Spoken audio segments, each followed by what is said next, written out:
Hello. That's me. Phalo That's Portrayal. me. We're going. Wow, even if I don't at me6 about it, he replies. Anyway, hi, it's Fail Portrayal. We're going. The mics are good. Yeah. I apologize for there being no countdown. I started the countdown 60 seconds before the top of the hour. Almost said 60 minutes. That's not correct. I started at the usual 1 minute, but YouTube took literally 60 seconds to connect, and that was all YouTube's fault. OBS is fine today. OBS is fine, gang. So it just seems like this stream is slightly cursed. But we're here. Dallas is with me for now. We may get some more people. I think Axe should be around shortly, and I don't know if Loth will be joining us. To give some people some context to some stuff you might hear, later in the week. I think Loth may have, worked a night shift and then drive-by bombed me and Lucky with copies of Pal World on Steam and then just fucked off to bed. Huh. So Interesting. he just went here, have a game, bye. He hasn't responded to any ats or any conversations, so he may be sleeping right now or something, or he might be out. But like I said, Axe should join us in due time. But for now, yes, it's time for Phalo Portrayal, Lord of the Rings, The Universes Beyond set. Not just the Commander stuff we did at the tail end of an episode, but the real last set. So we'll be here a little bit. Hopefully not too long, because I'm still dealing with whatever the hell my lung sinus heat thing is. We're not going to do that insane thing we did with Final Fantasy and do every single card. This might be Dallas. Your mic sounds a little low. Are you? Is it? Oh, hold on. Place Is in this front of your better? face properly. That's a little better. Is it better? All right. Still sounds a little that's about as good as I can clipped. get it. That's good. I'm going to figure that out. But this is the first Universes Beyond set. Technically, the first set, I should say, because 40K came out before this, but that was But it was just just the Commander decks. This Did was they? The first, I actually forget. I think I asked this when we did 40K. Did we? Was that advertised as Universes Beyond? Was that like a branding yet? I don't even know if Lord of the Rings was advertised as Universes Beyond. Like, it is now, obviously, on this splash image, Oh, but yeah, they no, may it's have added that now. later. But I don't know. I don't know when I can't got this remember image. when that was coined. But the Universes Beyond, Lord of the Rings was the first Universes Beyond set. It is the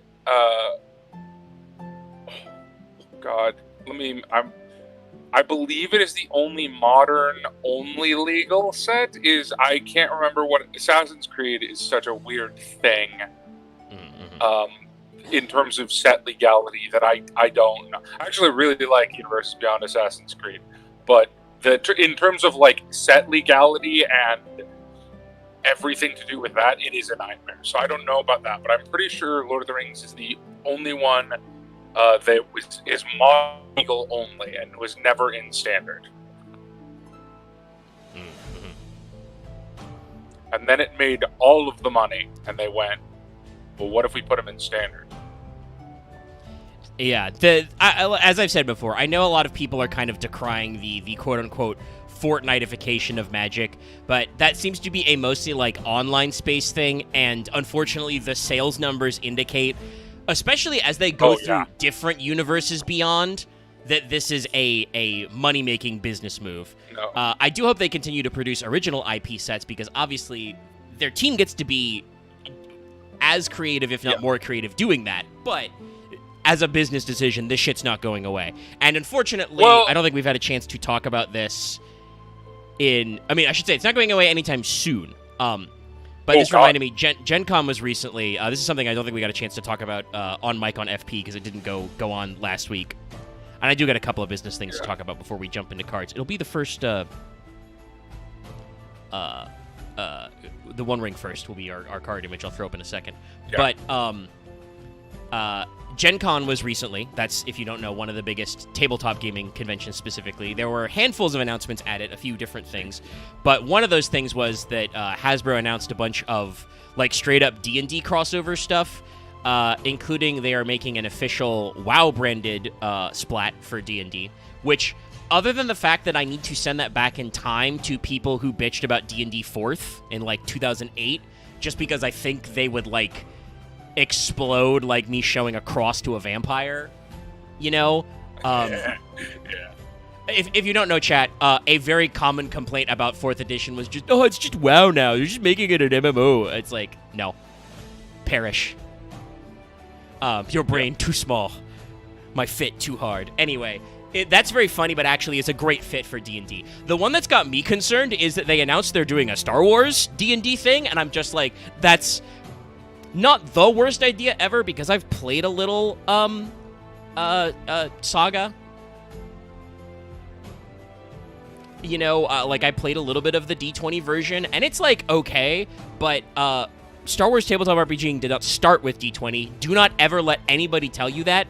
It was West End Games first, which established a lot of the old EU stuff. Like, they created a whole wealth of backdrop information that was fairly canon up until George Lucas, you know, finally got enough CGI technology to reinvigorate his love of Star Wars and caused no manner of problems, but he also made some movies that some people like. It's a broad statement, I know. But that was with D6s. And also, the Fantasy Flight, now Edge-produced Edge of the Empire game, I won't say it's perfect, no notes, but it's a really, really good RPG that is not exactly as far as you could throw away from D&D, but it's a pretty far throw away from D&D and is all the better for it. So, like, I am not enthused at all. I am not, like, whelmed at all about the idea of a... specifically even, not even like a standalone Star Wars RPG in D20, a D&D tie-in. I think they confirmed that the Star Wars RPG is going to be in modern Imperial setting, right? Like, I'm not sure, actually. I don't know. I haven't looked into it at all since the announcement. Here's the thing. If it's like that, I have no interest in it at all.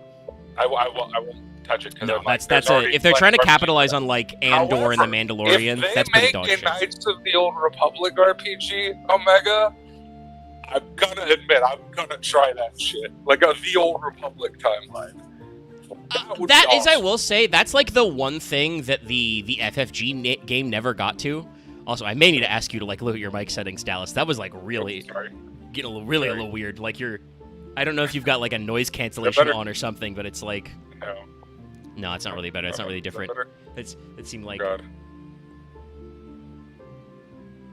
No, it didn't seem so. Okay, Dallas is deaf and muted.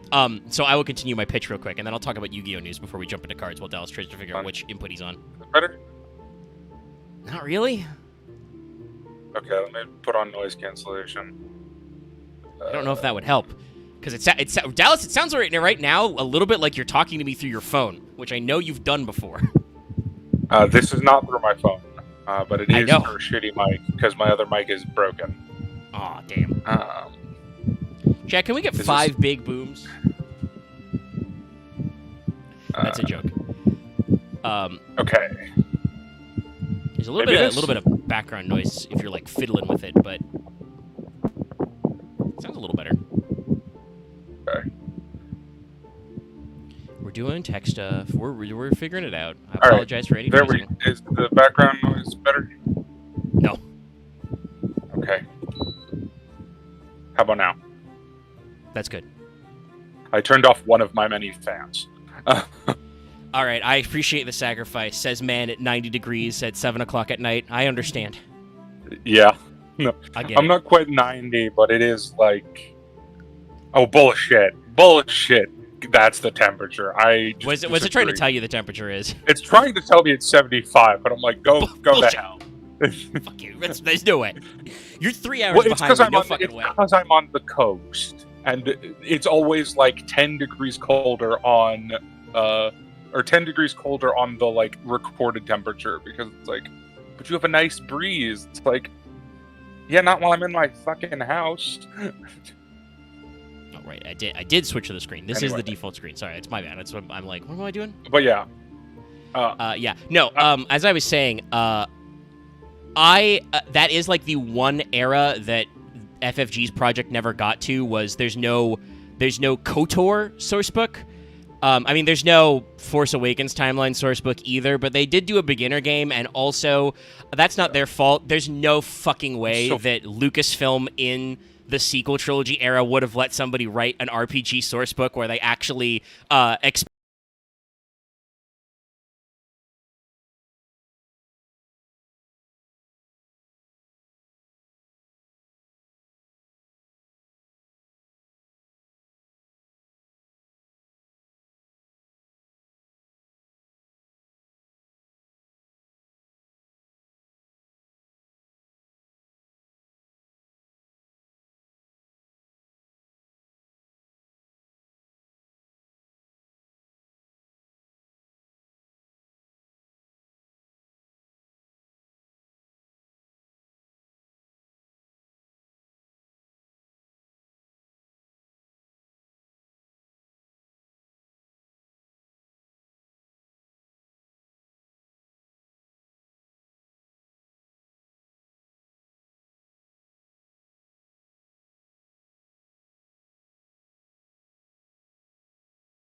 expanded universe lore, because like between like the Thrawn trilogy and a couple of the original narrations, Star Wars as a franchise took a while to pick up with tie-in novels, and when people started writing a lot of those novels, they had to go back to the old West End source books because that was like where they were. Yeah. Also, Okay. I will have to be unfortunate to Loth again, but you know, we'll see about it. It looks like our next FP Patreon episode will be Speedroid, because Speedroid got the overwhelming majority of votes on YouTube and got kind of an even number of votes on Patreon. So it's like up 6 total votes, or like 5. And Soldiers got no action on YouTube. Oh, actually, that's right. You did say Spider-Man. I didn't even change it. It was still Mirrodin. MTG still got one. You could have bait and switched them. It got a couple of votes, but not a lot. Yes. It's like 2. That puts it kind of tied with like where Soul Jersey is. But okay. All right. So we'll be doing Speedroid eventually. Either next week or the week after. We'll figure it out. Yeah. But yeah, so Lord of the Rings was the first project. Was likely a huge. I don't know if it was a huge gamble because Magic was still doing pretty well from the post-COVID era of just. Is Wizards doing bad in like the last like few years? Because it's like they've always been like. Oh no! Well, even. We'll get to that. Okay, I just haven't heard about them having catch-up failure. Wizards is now making all of the money. Like this is the set that this set so many records for Magic the Gathering sales. It's not even funny. A lot of people don't pay attention to it because it's boring shareholder stuff that why would a consumer pay attention to? This is like the best-selling set, the quickest by like so much. Because it's this set made. Let me see if I can get. I think it's still the best-selling set. Final Fantasy might have surpassed it, but Final Fantasy also got more expensive quicker, so it That's true. might. I guess I don't know if it evened out. Overtaken overall. it. Yeah. But yeah, I think the kind of like interesting space, is that like this is the thing Dallas and I were talking about a little in the preamble. People like doomer about Magic the Gathering, and I think they were at risk of kind of overextending themselves. Like that was a legitimate complaint people had about releasing too many sets, but they have actually like started stepping that back a little to not like exhaust the customers. I'm pretty sure Magic the Gathering is doing really great. Yeah. Like they are they are still one of the top 2 best-selling card games ever, and like Pokemon is Pokemon, and you truly cannot extricate. Outside of Pokemon, which is just a Ponzi scheme at this point, I maintain. I have to apologize to you guys. Omega, I'm not sorry to Dallas for this, but I'm sorry to Omega for this. When you guys say Pokemon is Pokemon, I keep thinking Gigaplant for Gigaplant. Fair enough. That's a little funny, but no, but that is the truth. The way you Pokemon say it. is Pokemon. It is a tautology. It is shaped like itself. Pokemon sells well because it's Pokemon and has jack shit to do with the TCG at all. Nintendo's also like a fucking. Pokemon is the Nintendo's also like. Nintendo's also like. Please remember this about Pokemon. About Pokemon. That has jack shit to do. Nintendo has jack shit to do with Pokemon in that sense. Nintendo just publishes the video games. Pokemon is technically like at this stage like a second-party franchise because like the Pokemon Company is like a separate shell that's like Nintendo owns some of and Game Freak owns some of, but it's like the whole Pokemon multimedia project is like hard question. What is more litigious, the Wizards or the Pokemon Company?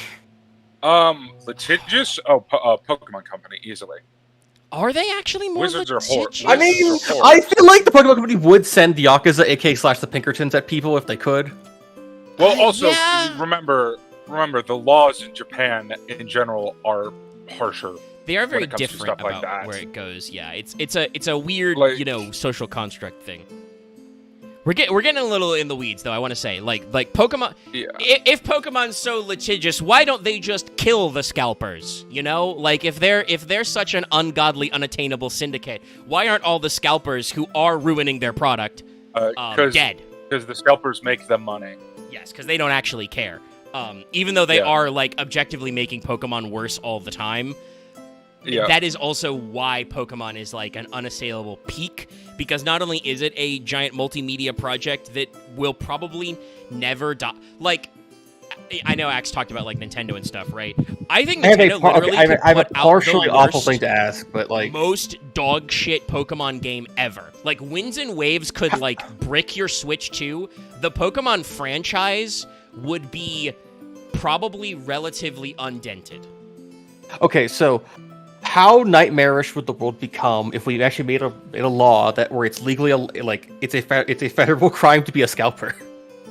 I think the world would that be would better. be- Actually, that would be that. No, would but be say like how overall. much would a slippery slope would that be where they start widening that it would to be hit a other very things? slippery slope. So Yeah. I would be in favor of it because unfortunately, They wouldn't live by. They would. They make it's it. an They spread it to intent other things. issue. Is you have to put intent into it, and I feel like a lot of the scummiest scalpers would be able to argue their way out of legal situations because they're pieces of shit, and a lot of innocent people would get the hammer brought down on their skulls.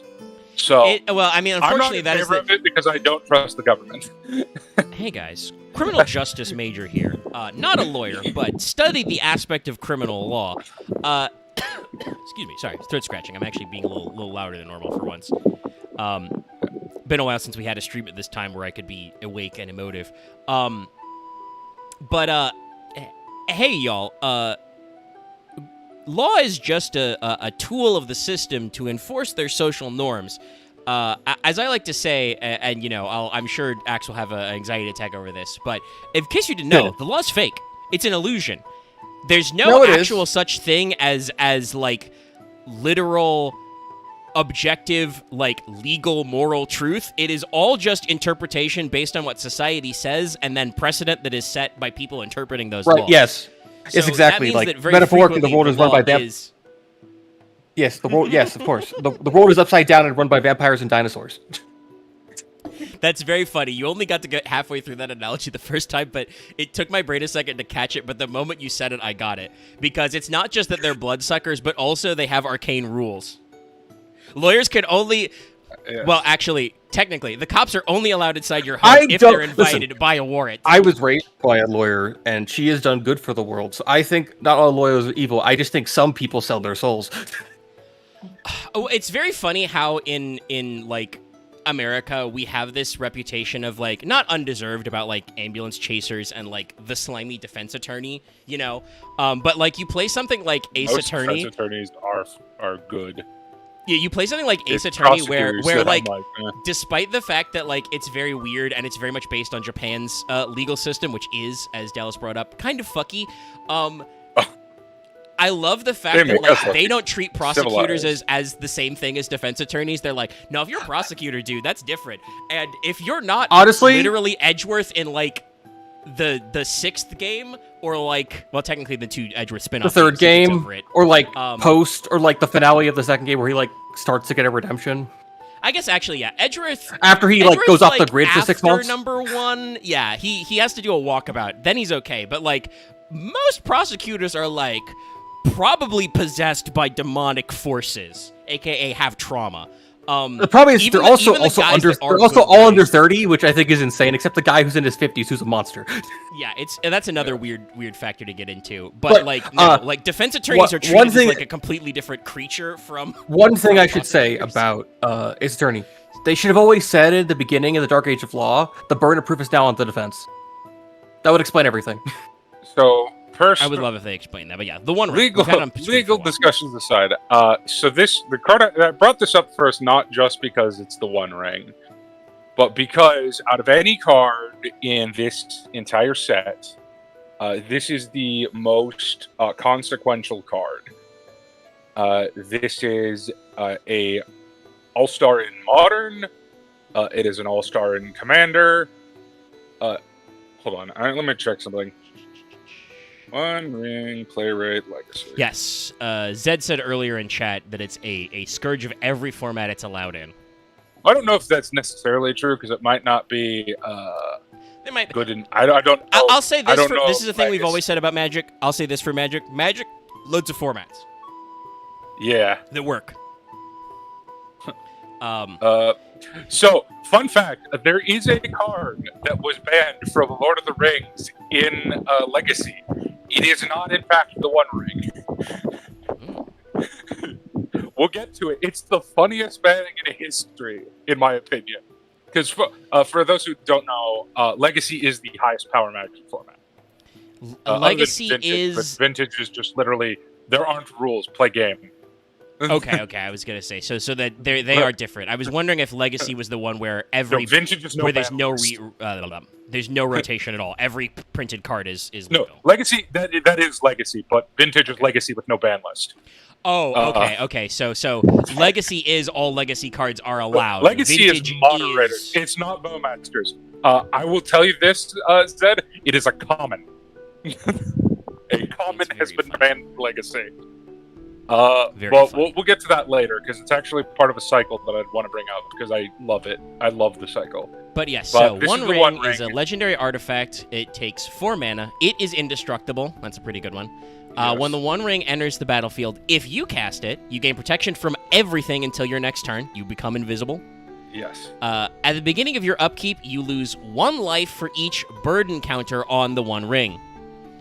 Put a burden counter on the One Ring, then draw a card for each burden counter on the One Ring by tapping it. Yes. So basically, it is You can pour your soul into it. Very simple. Yeah, it's a simple but very powerful effect where, like, I want to be careful with this. When you cast it, you go Wraith mode. I think this card is very strong. I think the drawing aspect of it is a little overrated. In terms of, I'm explicitly talking about Commander, and kind of Modern as well. The scary aspect of this to me is the first line of text. Well, second line of text. Yeah. Not indestructible. That everything has indestructible now. Yeah. Just when you choose to cast the One Ring, you go Ghost, and you are you're just nah. And the reason this is scary to me is because that doesn't say it's an enter trigger, not a cast trigger. And this is an artifact. And as someone who plays decks that like artifacts, it's real easy to just chuck something in the bin and then bring it back out again. And even if you copy the One Ring, obviously you have to sacrifice the copy because it's legendary. You still get that enter trigger. Yeah, no, it's when it enters the battlefield. So long as you are the one who, I assume the phrasing of if you cast it, it's you are the one who made it enter the battlefield. Yeah. You can blink artifact. You can blink it. Like honestly, like drawing in most formats is very easy, and it's not that impressive to me. Like it draws you a bunch of cards, but it doesn't produce resources. And it's pretty easy to plan around it. Could you angle your fade away from the mic? Unfortunately, sorry.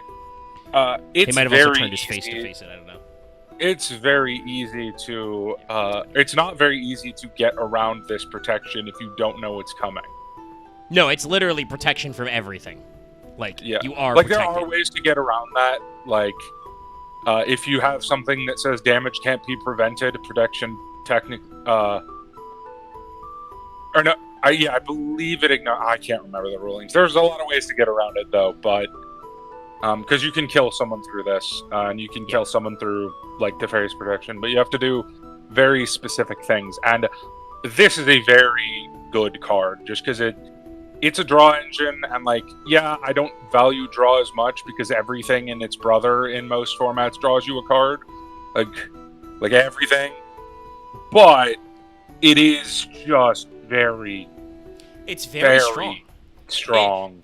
And it's. I want to say this. I think it's correctly strong. And it's never bad to use. This is a thing that it's never bad to use. Yes, exactly. This is a thing that I see some people kind of question sometimes about the narrative of Lord of the Rings. They're like, okay, but what does the One Ring do, man? It just makes you invisible, man. It's like, no, you don't understand. This is this is like a wombo combo of a Lich Phylactery and just kind of generally a power battery to do whatever you want, but eviler. It's an epic level magic artifact that lets you. Yeah. It lets you do a lot of things, but mostly what it does is it's a magic conduit. Yes, it doesn't let you do anything specific. Gives you magic levels. Just makes you more. Which is what the draw power is, which is it just makes you better at whatever the hell your deck is doing. It makes you, invincible, indestructible, and better at drawing when you do it. Cool, great. But, that's the whole point. It gives you, I feel like a way to do it would be, in a D&D game, you count as 5 levels higher for all your abilities while wearing the ring. That or just Yeah. like it, yeah, like it, or it like gives you extra spell slots or spell levels or something, you know, or like. And it's like Actually, they no, were never probably going to honestly giving you give. extra class levels would work.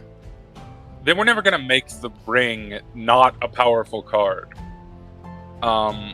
Like Especially not. Well, I mean, that's a little separate. We had that conversation about scalpers earlier. We don't need to go back into. I think they could have made but cards we- about all the different rings themselves. But We yeah. should mention that this is also one of the card that has like the collector prediction market shit Oh, yeah. tapped because this is the one they did a lot of the fancy serialized shit for, like all the they the do really serialized cool stuff in every one. Like they're I believe there's one for the Hobbit. I think it's Smaug.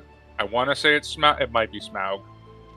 That got for like, a really for cool Final gold Fantasy. I believe treatment. it was the Great Chocobo Collection. It's traveling chocobo had like 50 bajillion arts. The Japanese Black Chocobo, I think, is the most expensive one. Yeah. Well, I mean, nothing's been as expensive as the One Ring. No. The One of One Ring, I believe, because that sold for like $2 million.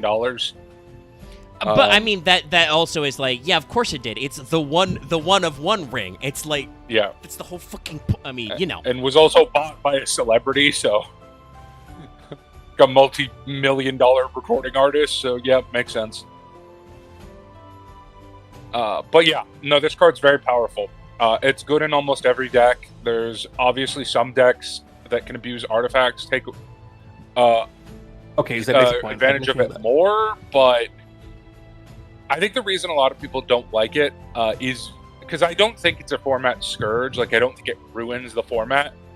But theoretically, any format where it is legal, unless you are running a very specific mana cost deck where you need it to not exist, which those do exist, like Discover, Cascade decks don't want to run this because it fucks their Cascade triggers up and they don't instantly win. But other than those kinds of decks, there's literally not a really good reason not to run it. Yeah. And I think that that rubs people the wrong way. It doesn't bother, especially because it's so fucking expensive. Mhm. It's No, the that most can be expensive Magic card right now. Tricky. Well, but yeah. okay, that's not true. That's a dumb statement that I made. It is the most expensive Magic card that is not from Alpha, Beta, or Legends.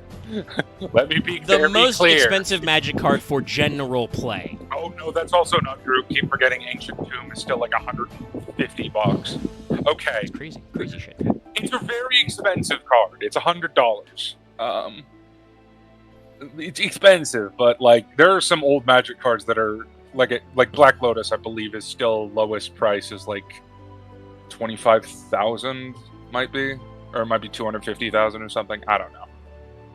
I don't know, man. Personally, that one, I mean, I guess it's because there is full scarcity, but like you can't even play Black Oh, no, Lotus anymore. There is real scarcity from it. Oh no, you play it in Vintage. Well, I mean, there's full scarcity because Oh, yeah, Magic there was- said that they yeah. decided they wouldn't ever reprint it, and like I'm personally, 'Cause whiny I don't know how rock legally cards. binding that is. Oh, it's not at all. They can go back on it at any time. Like they could just nuke that market. Okay, so we But- need to send the Nazguls the wizard off. I mean, I don't think they should do that because I think the funnier idea to do would be printing a mechanically identical card that has a different name, so they can say we technically did not break the agreement. I think that's always the funnier route. Is you make the quote-unquote collectors mad without breaking your dumb promise. But Zed did actually guess it earlier. The second card you handed me to show is indeed Yes, because this Orcish is Bowmasters. the other card that is in every format. There are two So let's real see. big Oh my format God. warping cards in Lord of the Rings, and this is the second of them. So Orcish Bowmasters the- is 2 mana, 1/1, flash. That's pretty good. Orc Archer. When Orcish Bowmaster enters the battlefield, and whenever your opponent draws a card except the first one they draw each of their draw steps, Orcish Bowmaster deals 1 damage to any target, then amass Orcs 1. Yeah, so what a mass is you create an Orcish army token, and then you put a 1/1 counter on it, for each amass, and then if you already have a token, you just up the counter instead. So basically, I understand why, Yeah. because like you said, while you're not very impressed with draw power, I know that is something that kind of like Oh Yu-Gi-Oh, no, but drawing different. is. Yes, drawing is good. People are obsessed with draw power. When I said I'm not impressed by draw power, I just mean I'm not impressed by like a single card for draw power, because every fucking card in their brother draws magic cards. Yeah, that's what I was gonna say. That's like, more the thing. It's like it's the fact that the One Ring draws you a card does not necessarily make it a great card, because loads of great cards do that. Yeah, so I understand absolutely why this card is a pain in the ass, because this this card is draw punish, and it's cheap as fuck. Mana cost. This card is basically like $50. like shared ride, or appropriate, Yeah. if you don't know what that is. Those are Yu-Gi-Oh cards if you haven't read them in a while. Shared ride is a quick play spell card. Appropriate's a trap card, which basically says when your opponent draws a card not in the draw phase, you draw a card. For appropriate, it's a trap card that says you draw 2, actually. Yeah. I think shared ride is just for the rest of this turn. You draw a card when your opponent draws a card. Drawing cards is much more common in Magic than it is in Yu-Gi-Oh! Because I feel like Yu-Gi-Oh is in a there's- weird state where like regular draw power used to be the king, and then we just got like slowly weaned off of Pot of Greeds, and now it's searching, which is why Droll and Lockbird is the card that we hate. Yeah. Well, Hey, Dallas, the thing guess is, yeah, what? there's more adding Draw to power is that. coming back. We're not talking about him yet because they still have a couple of cards unspoiled, but they've previewed all 3 sets in those new deck build packs. The gambling one that everybody thought was going to be a coin flip archetype. No, it's a power draw archetype. It's a just top deck stupid archetype. Let it ride. It may be the greatest thing ever. All of their cards are level 7s that say, if you draw this card, show it to your opponent and summon it. All right. But yeah, Orcish Bowmasters is another card that is very influential in both Modern and Commander. So, let's see. I love this card because I love punish cards. And this is trust me, this is a much nicer punish card than some draw punishes. But I love. reason I mean, also, it's no. more I powerful. was about to say it's Droll and Lockbird, but it's not though, actually, because like you get to keep No, playing the game. so It's just that he's going to keep there's poking a you. card. There's a card that is a card called Notion Thief, which is Notion. whenever your opponent would draw a card, except the first one they draw, they don't, and instead you do. Wait, are we doing notions like we're fucking Ireland right now? But the thing about Notion Thief No, I is think Notion Thief Notion is an- four. an idea. Notion Thief is 4 mana. Gotcha. Orcish Bowmasters being 2 mana is extremely relevant for Yes. modern formats. This is really like comically ironic to Loth, but like there's a bunch of cards that like I know like weirdly in a bunch of fantasy stories that are at least from like the early 2000s to way earlier that have characters named Loth or like Lotho or like Lothlin Lothric. and no like Loth Well, like I know that Lothram. our Loth is very and funny. they're all like evil fuckers, which is really I feel bad for Loth. Fucking he's Well, Loth just took the S off of Sloth. That's what his name comes from. I don't actually know the Lotho, because I'm pretty sure, especially if Tolkien is using it, that means that it's a very Yes, this is a classical character from, European. Lord of the Rings. If I Right. remember correctly, this is the dude who flipped on the hobbits and joined Loki. I think it's he is one of the Sackville Bagginses. Of course he is. Yeah, we'll pull up Lothar Carpenter in a second. Just one last thing to say about Orcish Bowmasters is I wanted to double check how Flash works. Flash is basically like a quick effect trigger, right? Like you can do it anytime. So if your opponent like starts casting, actually wait, no. The way the stack works is you resolve earlier first, right? Yeah. Okay, so you could chain it to their draw spell, but it doesn't matter. Yes.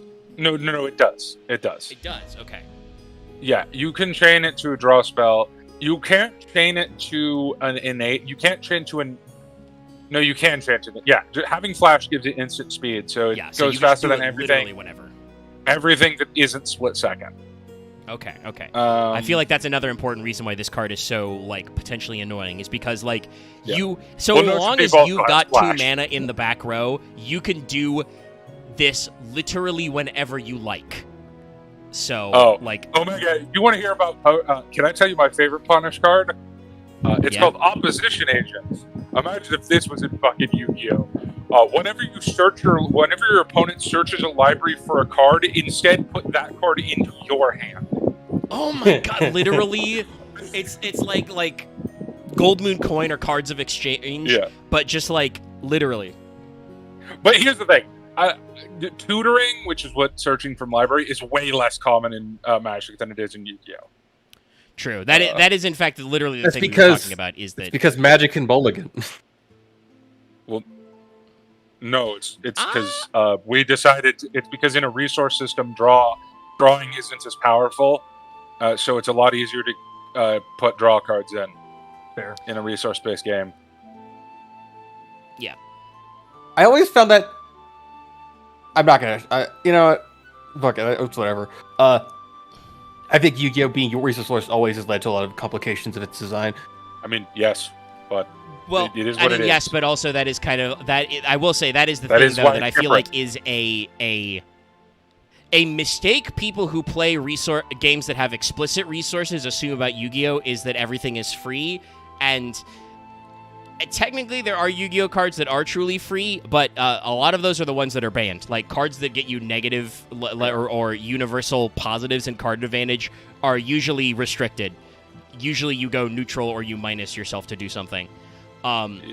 Because card advantage itself is the resource of Yu-Gi-Oh! Yu-Gi-Oh! Is only restricted by the number of activatable cards you have in your hand, which is why I think specific forms of tutoring are more okay in Yu-Gi-Oh! Than they are in Magic, because like if you limit the type of tutoring, you can, narrowly restrict how stuff works, and lots of generic tutors have historically been limited or banned on the ban list. Looking at you, Rhoda.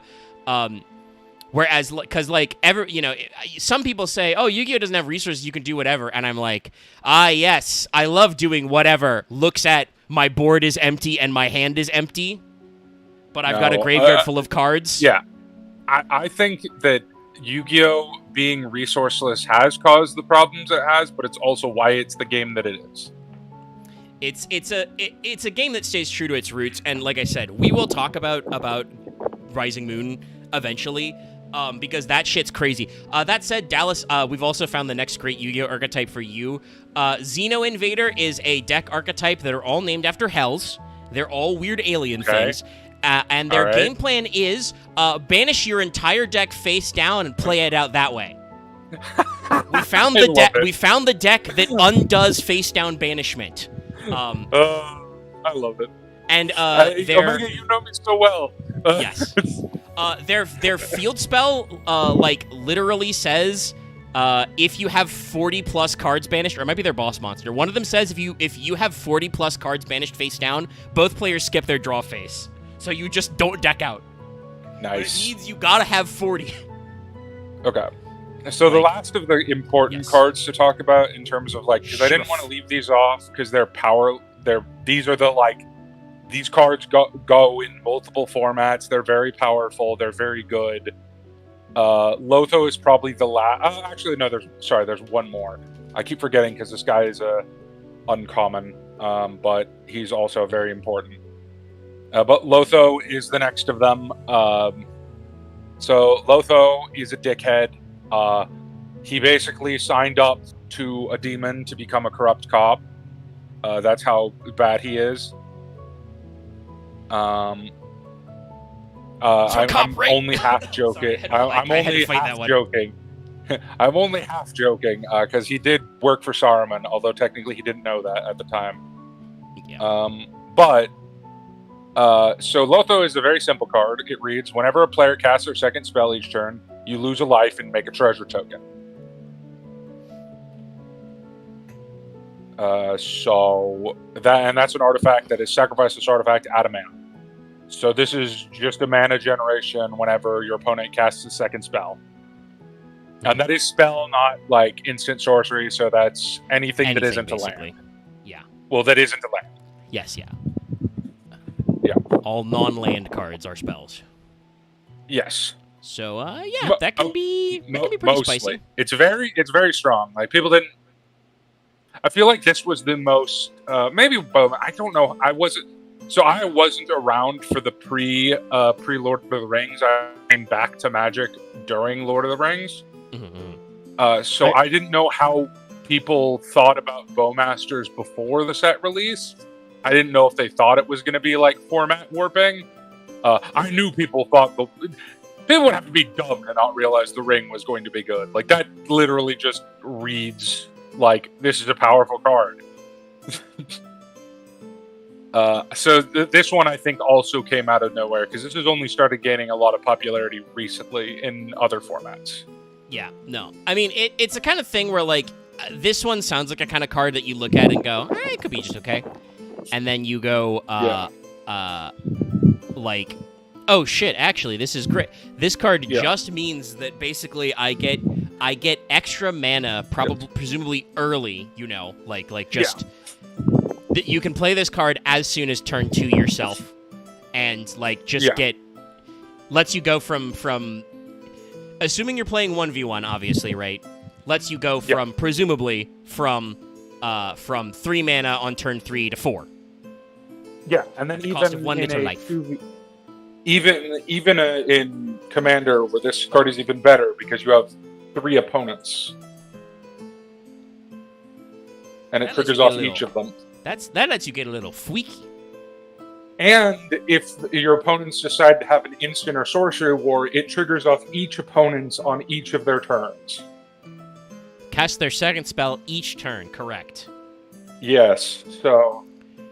like, that doesn't come up as much, but it can happen. This is... I will say, this is obviously very good in normal 1v1 formats of just, like... yeah, it's just pretty simple mana ramp. And he's a fucking 2/1 for 2. Like, what are you gonna kill this guy? You gonna blow this guy with a lightning bolt? What the fuck's your problem, man?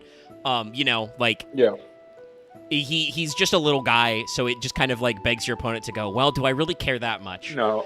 But in Commander, this is such a, to me, from what I understand, a Commander-ass Commander card of just like, this guy creates an inherent political problem, because not only do your opponents have to like look at each other and go, oh shit, are each of us gonna cast 2 spells each on our turn, and our opponent's gonna get 3 extra mana when it gets back to them? But also like, if I start fighting... There are 2 things about this card that are very interesting. One is, I would call it, you mentioned Lightning Bolt, so I did want to bring this up. This is what I would call a quote-unquote bird, named after birds of paradise. The age-old question is, do you bolt the bird? Which is, do you kill the small mana advantage early in the game with your lightning spell? And common competitive parlance is yes, you do in fact bolt the bird. Yeah, I mean, no, it's the destroy other your thing opponent's is advantage engine early. Yeah, this is a card that is better the higher power magic you are playing, in both Commander and non-Commander. It's also a card I think of where if you leave it, people would ignore it early on just because of like people are doing their own shit half the time, and because sometimes some people aren't playing. Like, I know there are some Commander decks where there's like you have like 10 mana by turn 3, and it's like I don't get that, but that's insane. But it's commonly doable and recreatable consistently. Yeah. But like there are probably specific engines for it. But like I don't know how it works, but it's like I just know a thing of being like, this is a card that you ignore for like the first like 10 turns if you're playing a normal Commander game, and then like people would be like, you know what, I should have killed it like turn 5. Or like turn 3. Well, yeah, that is I think the bolt the bird dichotomy.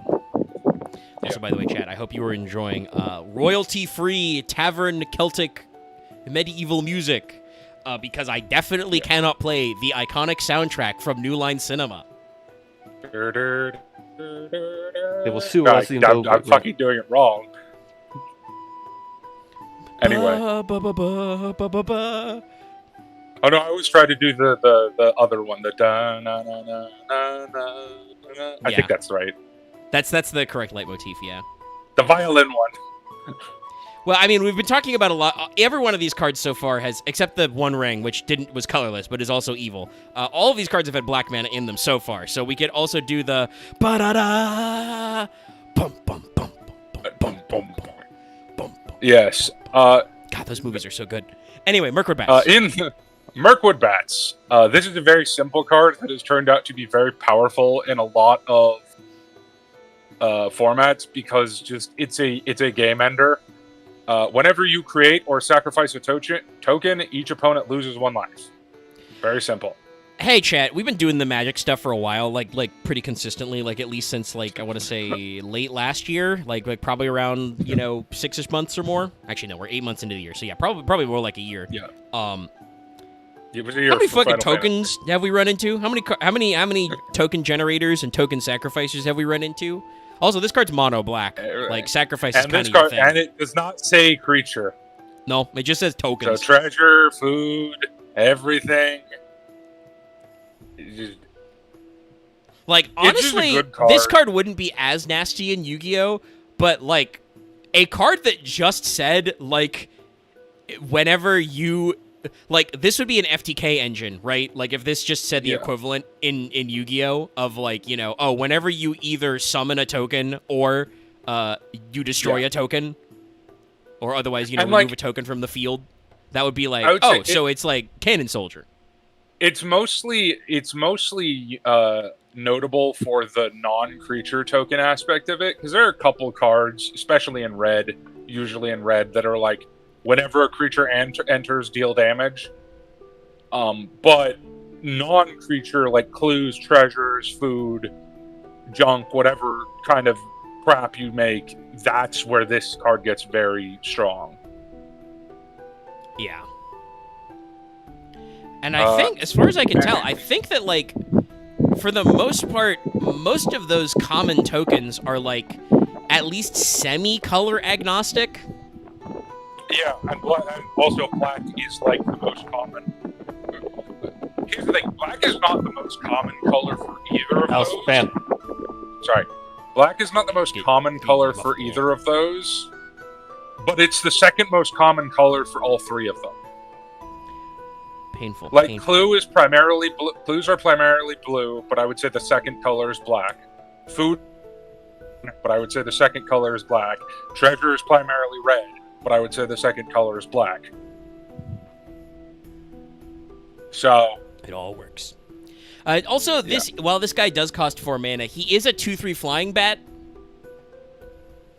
So, like, he's deliberately designed. You do not attack with this bat creature. No, not really. The point is that he flutters around and is annoying. Yeah. And then the last card I had to bring up because I brought it up earlier. The only card from Lord of the Rings that's banned in Legacy. Okay, alright. Troll. It's so funny. The Troll of Khazad-dûm. They have a cave troll. Yes. Yeah, it's him. This is literally him. He's busting in the door right now, in fact. Yeah. Okay, so I love that it has Super Menace. Yeah. Yeah. So he is a very. This was part of a 5-card he has like cycle. I guess what would you call? I know because basically Menace requires 2 or more creatures. But it's like Super Menace basically. I guess you just call it. This is the card that it's the only card that has this, or the other cards that have like this. There's like a Menace? couple cards, but it's like 2 or 3. And are they all like troll big guys or what? They're all big things. Like some are dragon, some are troll. It's big, scary. But so this is part of a set, a 5-card set that you'll see the second ability, Swamp Cycling. 1 mana, discard this card, search your library for a swamp card. Very importantly, that does not say basic swamp. Reveal it, put in your hand, shuffle. Okay. So this to me, I love these 5 cards. The other ones are Oliphant, some fucking... Okay, the green one is bad because green doesn't need it because green takes lands out of their ass all they want. Yeah. So the green one never gets green thing. There's the eagle. Actually, wasn't there a similar cycle of 5 of these in Final Fantasy? There was like one each for each land? They weren't one mana, and they didn't get non-basics. These are they learned their lesson. Well, I would say most of it was the Final Fantasy was going into standard. This would be way too strong for standard. Most of Green's ramp I know requires you to have green basics. No, it does not always say basics. There's a lot of them that say forest. I guess all the ones I've used, it says basic. We'll get into that. Well, actually, funny enough, there's a reprint from The Hobbit that's exactly that, which is wood elves, which is you search your library for a forest to put into play. Okay. But the reason this is powerful isn't just because of the swamp cycling, because obviously if it was that, all 5 of them would get banned, except for the green one. The reason this is banned specifically is because of reanimator decks. Having a card that pluses you into a land and then is also a big reanimation target, and also can get some very strong non-basic lands, is just too many good things on one card. Is it weird for that I very feel like specifically that deck? and it makes sense for it to be black, but I always felt like trolls to be like green-black in my mind. I mean, there are some green-black trolls, but that's not. I will say this is a Lord of the Rings troll. No, it should not be green. No, it's evil. Okay, this guy gotcha. has never. Well, this is an Olag High specifically, Yes. which And are also- the ones that are corrupted by Sauron. This 'cause guy has spoiler, never seen, other than maybe when it was an Ent, if that's even actually how that works. Oh, it used to be Token- okay. It So, yeah, became so wood into flesh. Okay. Hypothetically, because I say Never this mind. because Tolkien himself was never dead certain if this was how this was supposed to work. Like he went back and forth in his letters and his drafts all the time. He did always frame his stuff like he was translating a book from another world. Yeah, and he was always unsure of what version of the lore. But hypothetically, orcs are supposed to be corrupted elves, and trolls are supposed to be the corruption of Ents. You know, which is why they're big and huge and strong. It kind of tracks, but also like Tolkien himself was like, yeah, I don't actually know if that works, like logistically, you know. But it's kind of like open-ended. It could also be that just like they're not literally corrupted elves, but just Morgoth could only, when trying to make a new elf, could only make, you know, an orc. When trying to make a new Ent, he could only make a troll. But a deep troll of Khazad-dûm has like never seen a sign of the forest. It's not really clear in Lord of the Rings itself, but there's 3 trolls who speak with Cockney accents in The Hobbit. That's very funny. Their names are like Tom and Bert and stuff because it's a story for children. But they turn to stone in the sunlight permanently, and they are Tom referenced Burton in the movies. Thank you. Tom Burton William. They I know are that referenced because in the it's a Lord of the card in the Rings, Hobbit. even in the movies.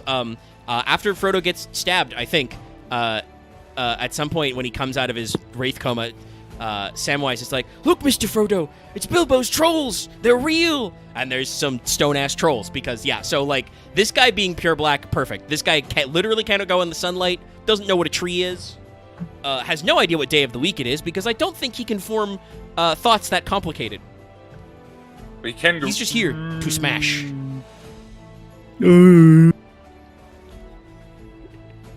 All right. Thank But you. now that I've gotten the cards for power out of the way, I can now talk about my favorite part of Lord of the Rings set. And that's that because they are not, unlike a lot of the sets, because they aren't restricted to printing cards into standard and balancing power level, a lot of these cards are very silly. Let's good. go with That's what we one of my want. favorites, Arachnophobia Warning. Yeah, there's a lot of spiders in Lord of the Rings. Honestly, I wouldn't be shocked if Tolkien himself didn't have some arachnophobia, because spiders are really we've chosen possibly the second most fucked up spider. Yes. Very explicitly. And the first one doesn't have a card, so... But that's good. Also, I'd love to see what the Magic Art team would do with it, because, quite frankly, I'd saying love that lady is a Ungoliant as a spider is card. tricksy, because I don't know if Ungoliant actually is a spider. She might just be a thing. Yeah, But she I she want sipped Ungoliant the as a card. Silmarils like Slurpees. Yeah. And if you don't know what the fuck I just said, chat, that's okay. You're better off not knowing. Anyway, I think Tolkien had some shit to say about spiders. Anyway, Sheila. Spider demon, correct. This is But what if she was a Sheila, sexy woman? Child of Ungoliant. Thank you, Love. You're gonna make the people watching at home hurt. I love it. Yeah. So she is an 8/8 spider demon. Death Touch, Ward 2. Also, very explicitly, the only demon in the entire set, I should say. That makes sense. I guess Yeah. outside of Sauron, which I guess Well, should qualify. Sauron is not a demon. Sauron is the same thing as Saruman and Gandalf and all those people. So what do you count as He's He's a angel? weird corrupted. in-universe angel. The creature type they chose in Magic is Avatar. Yeah. Honestly, it's probably Well, fitting. Yeah. We'll get to them, but We talked about it a she little has with Death the Touch, ones in Ward Commando. 2. Other spiders you control have Death Touch and Ward 2. Whenever another creature dealt damage this turn by a spider you control dies, create a token that's a copy of that creature, except it's a food artifact with 2 tap, sacrifice this creature, and loses all other card types. So Yeah, so you wind- Shelob and her wind it up. spiders, yeah, web them up so you can eat them later. Yeah. That being said, so remember Lotho? Imagine if you Me? killed your opponent's Lotho. Sorry, you missed Lotho. I the know, I'm corrupt joking. sheriff. I saw it earlier. If you web up your opponent's Lotho into a food token, that static ability is still on the card. It just loses card types. because it just loses card types. It just loses card type, so it can't attack. It has no power and toughness, but it still does its thing. There is probably some joke out of the fact that literally Shelob is just capturing all the taxmen so she can tax you. This is what I mean by cool card design. Yeah, I know. It's just cool. It's pretty baller. It's like it's Also, thematic Chad is because reporting you're- that Tolkien was allegedly bitten by a tarantula when he was young, and he claimed to his dying day he did not have arachnophobia, and his evil spiders were not related to that tarantula. I, however, can process subtext. Disbelieve. I think he's I'm fucking lying. I psychologist. disbelieve the illusion. Yeah, Also, Dallas fans in the mouth again. Sorry. it'll happen probably, but yes, it's good to remind You just Dallas gotta keep- because you- it's you not guys have to yell at him necessarily about that it, we 'cause he just won't hear notice. the background noise. It's that when you do that, your noise it beats cancellation you. kicks in, so you Yeah. get super muffled because it's trying to kill the fan noise. That's fair. No, it's okay. So this is Even second signal. okay. Where should we go next? Let's go with. I want to get the alternate art because I think I'll get the both arts for this, but I love the alt art for this because it's so fun. But I'll put the regular one first, which is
teaches the boys a rhyme, which is basically like, "Hey, I can't leave the forest.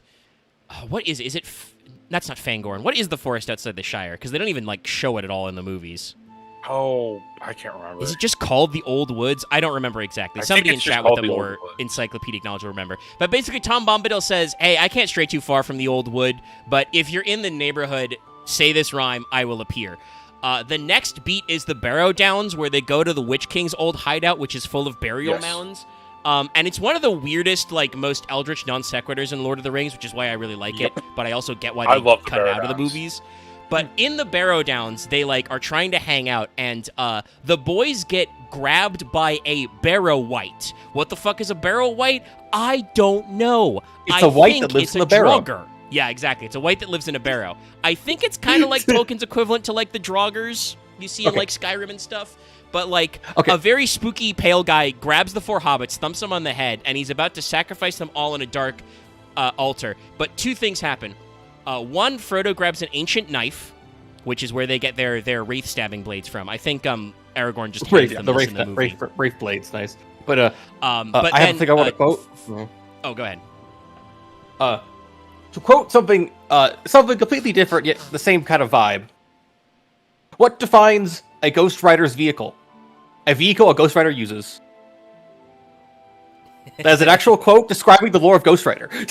That works, yes. No, exactly. But yeah, so Frodo, grabs one of these possibly magical daggers. Magic in Tolkien is very subtle, and he says the Tom Bombadil rhyme, and like Tom Bombadil like Kool-Aid mans his way into the tomb, makes the wight fuck off, makes sure each of the hobbits gets one of these cool daggers, and is like, "Okay, kids, don't stop to rest until you're out of the Barrow Downs. Get the fuck out of here. Goodbye." And Tom Bombadil is not in the rest of the narrative from that point forward. Yep. Probably because he doesn't need he's to be. He's a weirdo. By the way, it is called the Old Woods. I did look it up. Just the Old Forest. Thanks. Chad also said. Or the Old that, Forest. Yeah, no. That's it.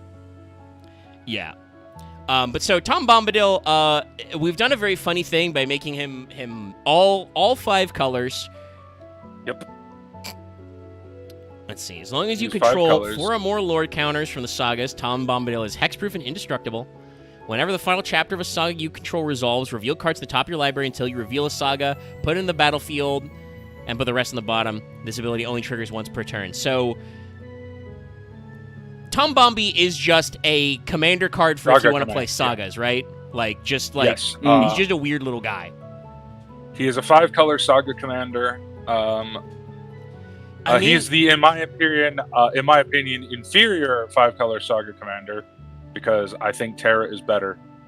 Probably true. But like, I would love to see, because we did spend a lot of time looking at Final Fantasy. Yeah. I would love to see the. In fact, I may need to remember this art and turn this into a summoner glam later, because I'd love to see the Final Fantasy summon deck as run by Tom Bombadil. Well, it's interesting because all of the sets have their own themes on what sagas are. Yeah. Like in the Lord of the Rings set, all of the sagas are kind of they're the stories that are told to people. Yeah. Like none of them are current events. They're all way in the past of the Lord of the Rings narrative. Well, digging not too all deep, way in the past. One of them is there and back again. Right. Yes. The book version of The Hobbit that Bilbo published. Yeah. But yeah, that'll be stuff like the Bath Song, the Scroll of Isildur. Yeah, Saga of Isildur. The Tale of I can't pronounce you. Tunuviel? Tunuviel? Oh, Tunuviel. Yes. Yeah, it has a real weird umlaut over the U, so I'm like, how do I do this? Hey, spoilers, gang. While I've read Fall of Gilgalad. While I've read The Lord of the Rings, and in fact, I joked about not remembering the quote. I should have grabbed my paperback and just ripped it off for you, because I've got them right there. I just have to stand up. But I also listen to them a lot in audiobook format, so my pronunciation for these is a little better. That was I was one of the first people, the only people I know my age that went into the Lord of the Rings movie at like 7 years old with having listened to the entire book series. It was not quite the wasn't quite the same in my family, but the way it worked was basically the first one came out, and then the family was like, "Oh, these are real good. Let's get the books. Let's own the books in the house." So yeah, we all got copies. The only reason I had that is because they were a cheap book on tape from the library. Nice. I was actually familiar with The Hobbit pre-Lord of the Rings because I was a kid who got read to family, and then that's what got me into audiobooks because my parents got tired of reading to me. I wore the fuck out of the Bakshi movie, the Bakshi Hobbit. I wasn't actually familiar with the Bakshi for a long time. I got raised it's not Bakshi. It's not Bakshi. Bakshi's Lord of the Rings. Oh God, who did Hobbit? Oh my God. Bass? Rankin Bass. Or one of them did one, and one did the other. I'm covering my bases here. You can tell my prints are they're from my personal prints of Lord of the Rings are from after the movies came out because they have the screenshots on them. But I should take a picture. The spine is hella worn because I've ripped them and gripped them a lot. My poor boy. Yeah, that's what happens. Read it too much, it does eventually have some wear and tear. I should reread these. Maybe that's what I'll do after It's why I'm forever upset with the Peter Jackson Hobbit movie, because they fucked up Smaug's speech, because his speech is so much cooler in the book and in the Bakshi movie.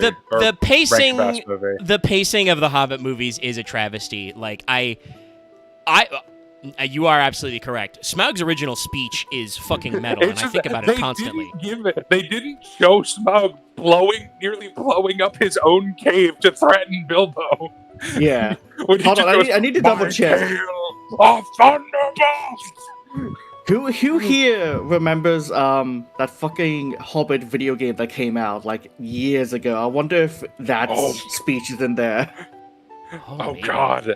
Because I feel like that's a more faithful rendition than I will the say movies. this is completely different, but I do want to throw out the video games are a very, very funny thing about Lord of the Rings. So people knew a big New Line Cinema was going to come out, right? They knew a big movie was going to come out. They thought it would be good, but the licensing wasn't locked in. Oh, I remember that. I love that game, actually. Third Age? That's great. Yeah. That game's crazy. No, absolutely nonsense in terms of the... Is that like some Cerulean shit or something? No.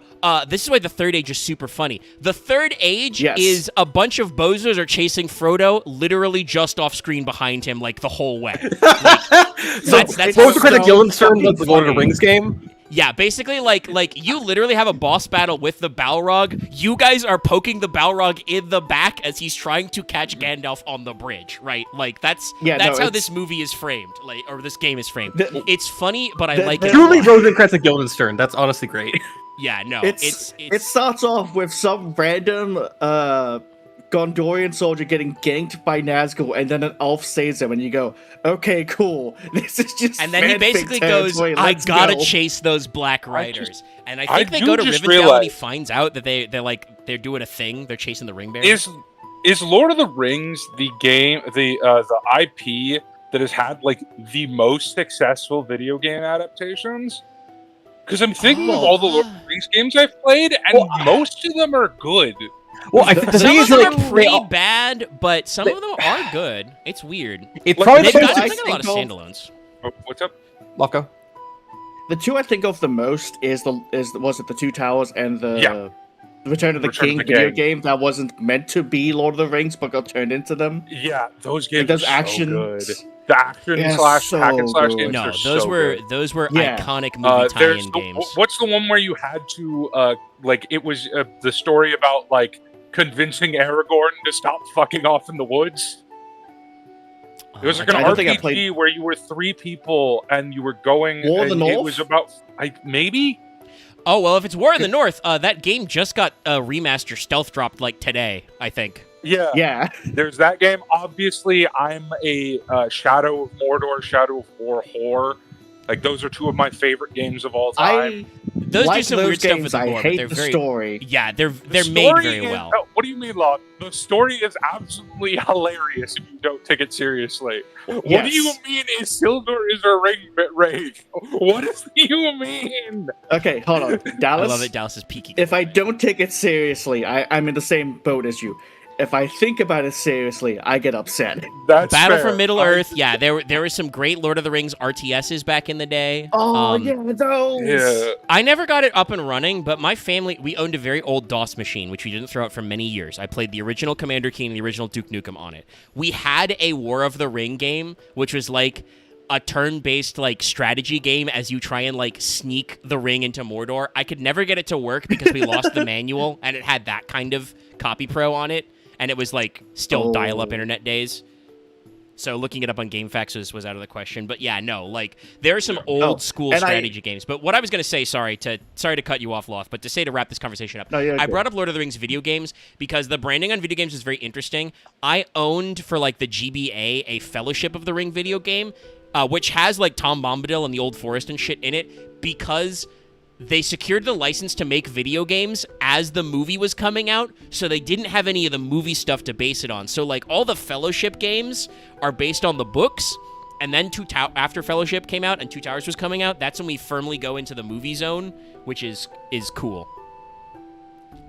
But yeah, basically what happens is the rhyme is, Ho Tom Bombadil, Tom Bombadillo, by water, wood, and hill, reed and willow, by fire, sun, and moon, hearken now and hear us, come Tom Bombadil, for our need is near us, which sounds like a 5-color thing. And then, like I said, Frodo just says that, and then Tom Bombadil starts yelling through the walls and busts in, and just, he rhymes, he haikus on the whites, and they just fucking get the fuck out of there. It's even funnier, because in the new Hobbit set, all of the sagas in the new Hobbit are the songs in the book. Nice. Like, they're literally, it's like the Misty Mountain Cold, Old Fat Spider Can't See Me, The songs are killer in Lord of Burn, the Burn, Rings. Fern, and Burn, Burn, Willow, and Fern, I think. Yeah. Whatever the one Which I that's think- about is the it- is orcs that- eating is- hobbits. Or eating dwarves, rather. The 15 birds on 5 fir trees. Was that the goblins talking about it? Yeah, it was goblins, because every there aren't actually any orcs in The Hobbit. They're all True. goblins. Also true. They're goblins. What does Yes. what does Yes. that mean? Don't ask me. Look through Tolkien's letters. I don't know if it actually means anything. I think it means the orcs were getting ready to invade. Yeah, the goblins yeah, were that's doing actually their yeah, own no. shit. The, and the, orcs the were like, orcs all got recalled to Mordor or to Mirkwood, and the goblins had to like hang out. Yeah. But no, like down in They Goblin all Town, put like the call back classics, to Mordor. where there's the Down, Whipwoods down, away down. is the actual Well, song that's name. from the Lord of the Rings book. The Lord of the Rings movie. The Whipway Hold on, one. Dallas. The orcs got all recalled back to Mordor because they had to Yeah. give up the Nemesis system. No. But I do like the typing here of Goldberry as Nymph. She is described as a river daughter. Yep. What the fuck does that mean? I don't know. Okay, Tolkien understood mythopoeia in a sense that a lot of people don't. Sometimes you just make up stories about stuff, and cosmology is bullshit. Now, that's not to say that humans don't organize cosmology, because that is like Works and Days and Orogeny are like some of our oldest Greek poems of like guys writing down all the stories and hymns they know about the gods and where they come from. So like, yeah, humans are classifiers. It's also or very categorizers. interesting that Goldberry is one of the few ways you can manipulate sagas. Yes. So she goes great in Tom Bombadil as a deck. Move a counter of each kind not on Goldberry to another counter. Move one or more counters on Goldberry to another. Honestly, this feels like somebody in the Magic team was like, this Tom Bombadil thing we did is neat, but we couldn't do a lot with it. What if we did more? And then we ended up with a lot of the weird like counter and saga shit in Final Fantasy. Can I show you my favorite example of the fucking these guys just having too much? Skip over the saga, because this is the funniest commander ever printed. All right, He's all right. not good. We'll grab one ring but to rule dear them all in a Lord, second. Of course. dear Lord. The Smeagster. I like his typing. Yep, halfling horror. Good. Yeah, that's correct. That's consistent in all of the Hobbit and the Gollum. I like the art more because he looks more like a fucking emaciated bad man Yeah. than just like Yeah. a weird thing that was like birthed into creation. I You love can that see- all of the Gollum arts in literally every card he's in looks different. It's hilarious to me. I mean, Well, it's the only silly. thing that like, so Lord of the Rings is not has not ever been and he illustrated goes. other than maps. And he's back. So, All right, so everything is just described in the prose, and sometimes Tolkien does that thing where he describes the prose ambiguously. So, like, what the fuck is Gollum's deal? It's open to interpretation, whatever your mind's eye sees. I think the Andy Serkis version is pretty okay. This is another one that's pretty good for like what it's going for. His big, like, they drew the like I forget what you call it, but like the eye shine on the back of his eyes, because that is how Gollum is described. Like his eyes are like huge and reflective. But let's see. Whenever Gollum's scheming guide attacks, look at the top 2 cards of your library, put them back in any order, choose land or non-land. Your opponent guesses whether the top card is the chosen card, reveal it. If they guessed right, Gollum fucking gone. Remove him from combat. Get him out of the fight. Otherwise, you draw a card and Gollum can't be blocked this turn.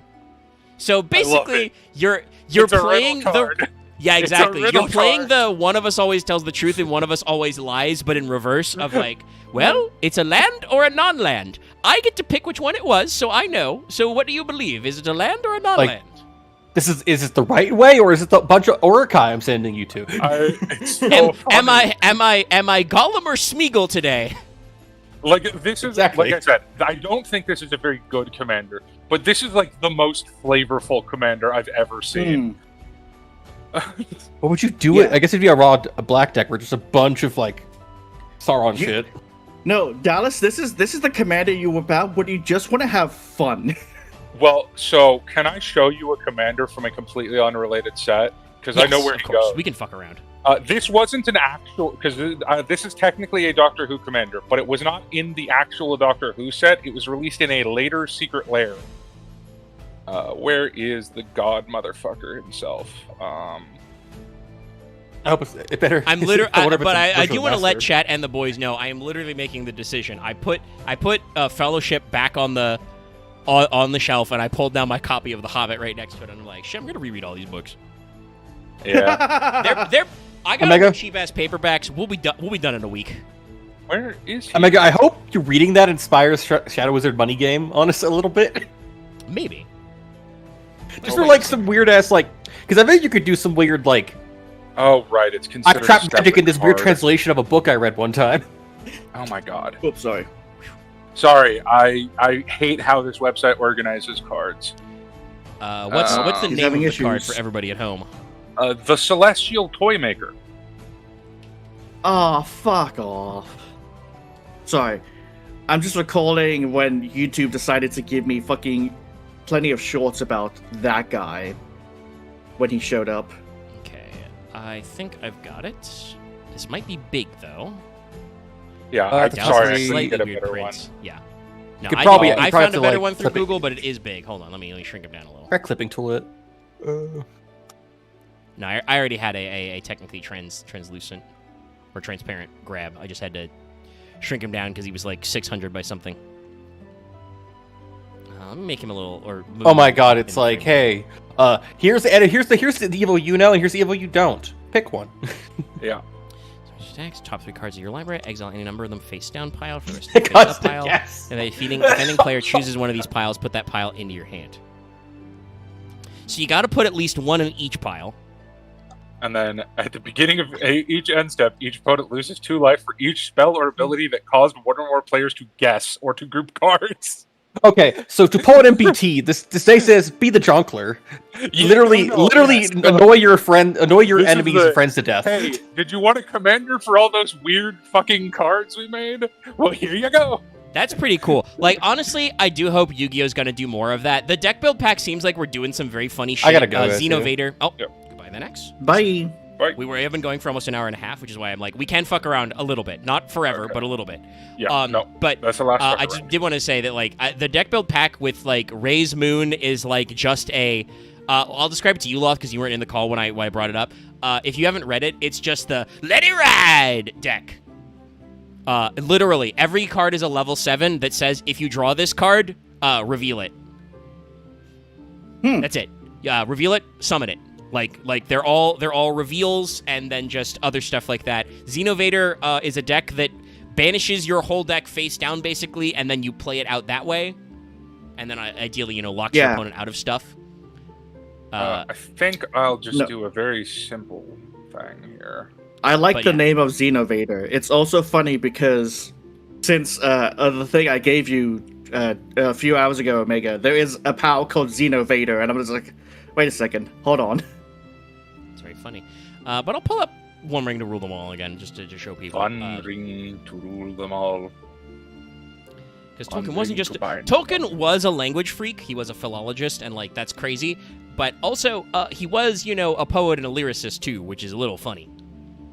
Oh, God. Sorry, I just remembered this fuck-ass meme image I saw, which is just Sauron looking at a dwarf, which is, hey, I own the One Ring. You belong to me now. The dwarf's like, nah. I gotta go mine. Fuck you. I think the dwarves resisted the rings the medium amount, which is it didn't actually make them serve Sauron, but it did make all of them way bitchier. Yeah. Whereas the elves basically just went, lol, nah. Well, to be fair, he also killed one of them. Well, yeah. He did shank one of them, but also that's the thing though, is he never got to collect on the rings. It's just kind of like, well, that didn't work. Galadriel just flipping him double birds from the forest.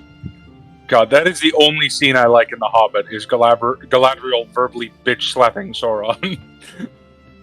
Well, we talked about this when we did do the commander cards, but Galadriel is a baller, and I need to remind people that she is at least partially descended from the Angry Elves, the Shipburner gang.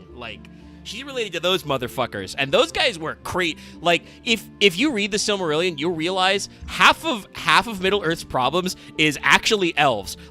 Some of these guys were rolling different in the early ages. Okay, they were built different back then. Yeah, we also ignore the Rings of Power, whatever the fuck they're doing. So, I don't want to hate on them too much because they're trying to do stuff, but also I think it is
if the ring has tempted you 4 or more times.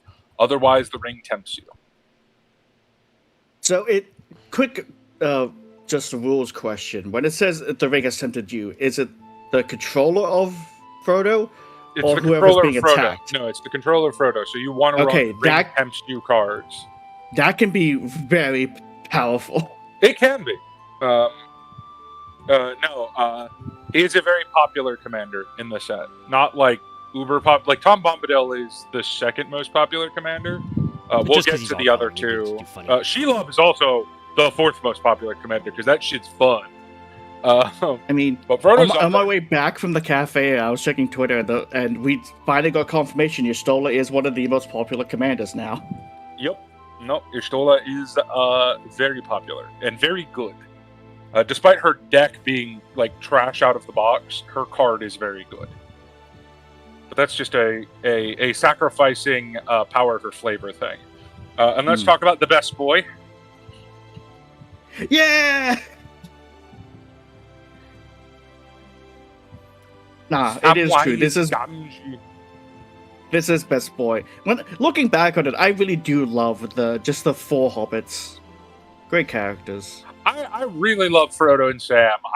I like Merry and Pippin, but I wouldn't say I love them. I mean, I like Merry and Pippin because they have arcs. I recently re-listened to an old maybe OSP. I just don't like them because my least favorite part of the Lord of the Rings books is one of theirs. That's fair. That's fine. I re-listened to an old OSP detailed diatribe that was talking about, the history of telling stories with or about D&D kind of a thing, like tracing back to like Quay's Keep and like the Dragonlance books and stuff, and like describing how D&D is not actually like Lord of the Rings because the joke is that Frodo only goes up levels of exhaustion, but he never gets a 4 days rest. Also true. But Merry and Pippin are kind of like leveling up. They start as just bozo bunglers. Especially Merry. Yeah. Merry is the kind of the well, not quite. Pippin might also be kind of the baby of the group, but Pippin touches the Palantir and like that puts him in a way. Pippin gets the second most trauma of the hobbits. Yes. Because he has to 2v1 the Witch King, and also, like I said, he accidentally touched a Seeing Stone, on the other side of which was the big bad. That's not good for you. No, Don't do that. Merry is the one who 2v1 the Witch King. Yes. No, you're right. That's right. Merry is that. It's there. Pippin Pippin was gets the one who. Pippin was the one that. Sauron. Yeah, Pippin Pippin talks was with the one who Sauron saw and and gets looked at stuck it with and went, Denethor. Oh, hey, you're a hobbit, and you touched the Palantir. You must be the one with the ring. Also, No. I think that I'm pretty sure one or both of them were knocked out during the white, zone. Pippin has the Fool of a Took thing, So Pippin is, I think, technically the baby of the group, but like Dallas said, he gets a lot more trauma though. No. I like what Aaron just said in chat. Takes any damage, you watch Denethor eat. Yeah, That's it's very also gross true. in the movie. Denethor's a little more crazy in the movies than he is in the books, but it works. I love the movie Denethor. That is one of my favorite changes. Is they made Denethor fucking nuts. Yeah, in the book, he's just kind of like an obstructive asshole. Sad. He's just sad and angry. Yeah, in the movie, like, he's like, "Oh no, you have gone off the rocker." It fits, but also like it feels like in a visual medium where we've seen this stuff, it's a lot harder to believe that Denethor's just being a stubborn asshole about like the War of the Ring, if he's not also a little trauma crazy, like. Like you see his two sons like go through this shit, and you're like, okay, Denethor, you can't get your shit together, and he's like, nope, crazy. I'm cuckoo. I love the fact that it's just Pippin's like he's not dead, and somehow he's so drama stricken he doesn't see his son's chest moving up and down as he's breathing.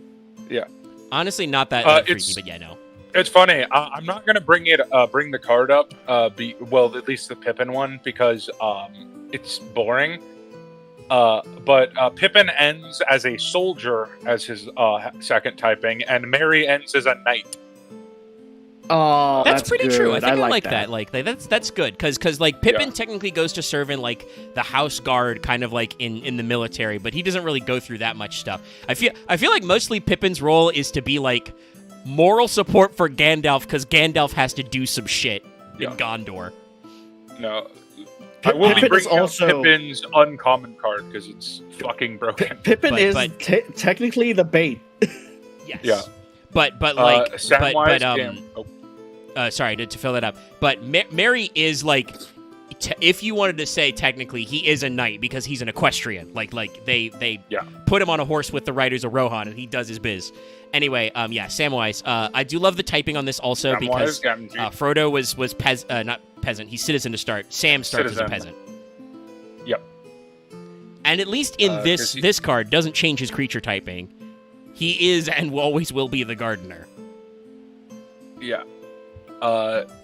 Whenever another non-token creature enters the battlefield, create a food token, and then sacrifice 3 foods. Return target historic card from your graveyard to your hand. Artifacts, legendaries, and sagas are historic. So this card is actually really fucking sick. I love Sam's card because of how versatile it is as a commander. Because you can like build him like 3 ways. You could build him like only legendary creatures. Trust me, there's enough. Mm-hmm, yep. You can build him as an artifact commander, which I have done. Of like artifact creature focused deck. Or like if you wanted to do the Final Fantasy summons because they're saga creatures, you could do that. Oh my god, that's rad, yeah. It's just he's a very versatile commander, especially for those colors. That historic qualifier does like quite a lot of work. Yeah. And you could build it pretty strong too.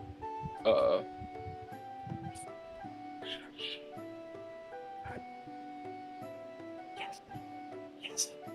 Sorry. Does with his beeswax. No. Right. Sorry about that. We like him. No, it's okay. I need to post another card. Who do I want to go next? I'm trying to do the Fellowship. Who should I do next? Let's do Mary's card. Yeah, why not? Say, did we want to? Because we mentioned you wanted to show one of the uncommons. Yeah, I want to show Pippin's uncommon card, so I won't show his soldier card. But Mary's rare card is interesting enough. Oh, there he is. It's on his horse. Exactly what we talked about. Very Esquire of Rohan. Yep.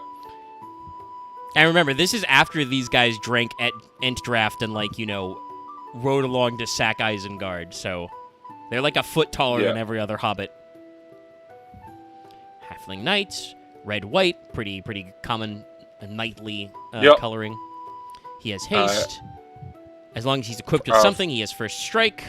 And then whenever you attack with Merry and another legendary creature, so whenever he's duoed. Yeah. Which could be with Pippin, but also could be with Éowyn. Draw a card. I don't believe it can actually be with Pippin. Because they don't overlap color-wise. Oh, yeah, and these are still in commando mode. If you're doing him as your commander, you probably wouldn't run Merry as a commander. He's good as a commander support card, like obviously because you're attacking with another legendary, but not a lot of people have decided to make him their commander. Fair. It is a little basic, and I don't know, like this. The fact that he says stuff like when you attack with Merry and another legendary creature, draw. Like this seems like a card that's relatively low cost. Like he's a 2/2 for 2 with some extras that are conditional other than the haste. This seems like a guy you pair with your commander. Yeah. Or just if you're running like a legendary cards matter. Yeah. But now let's do Pippin. This is his uncommon printing.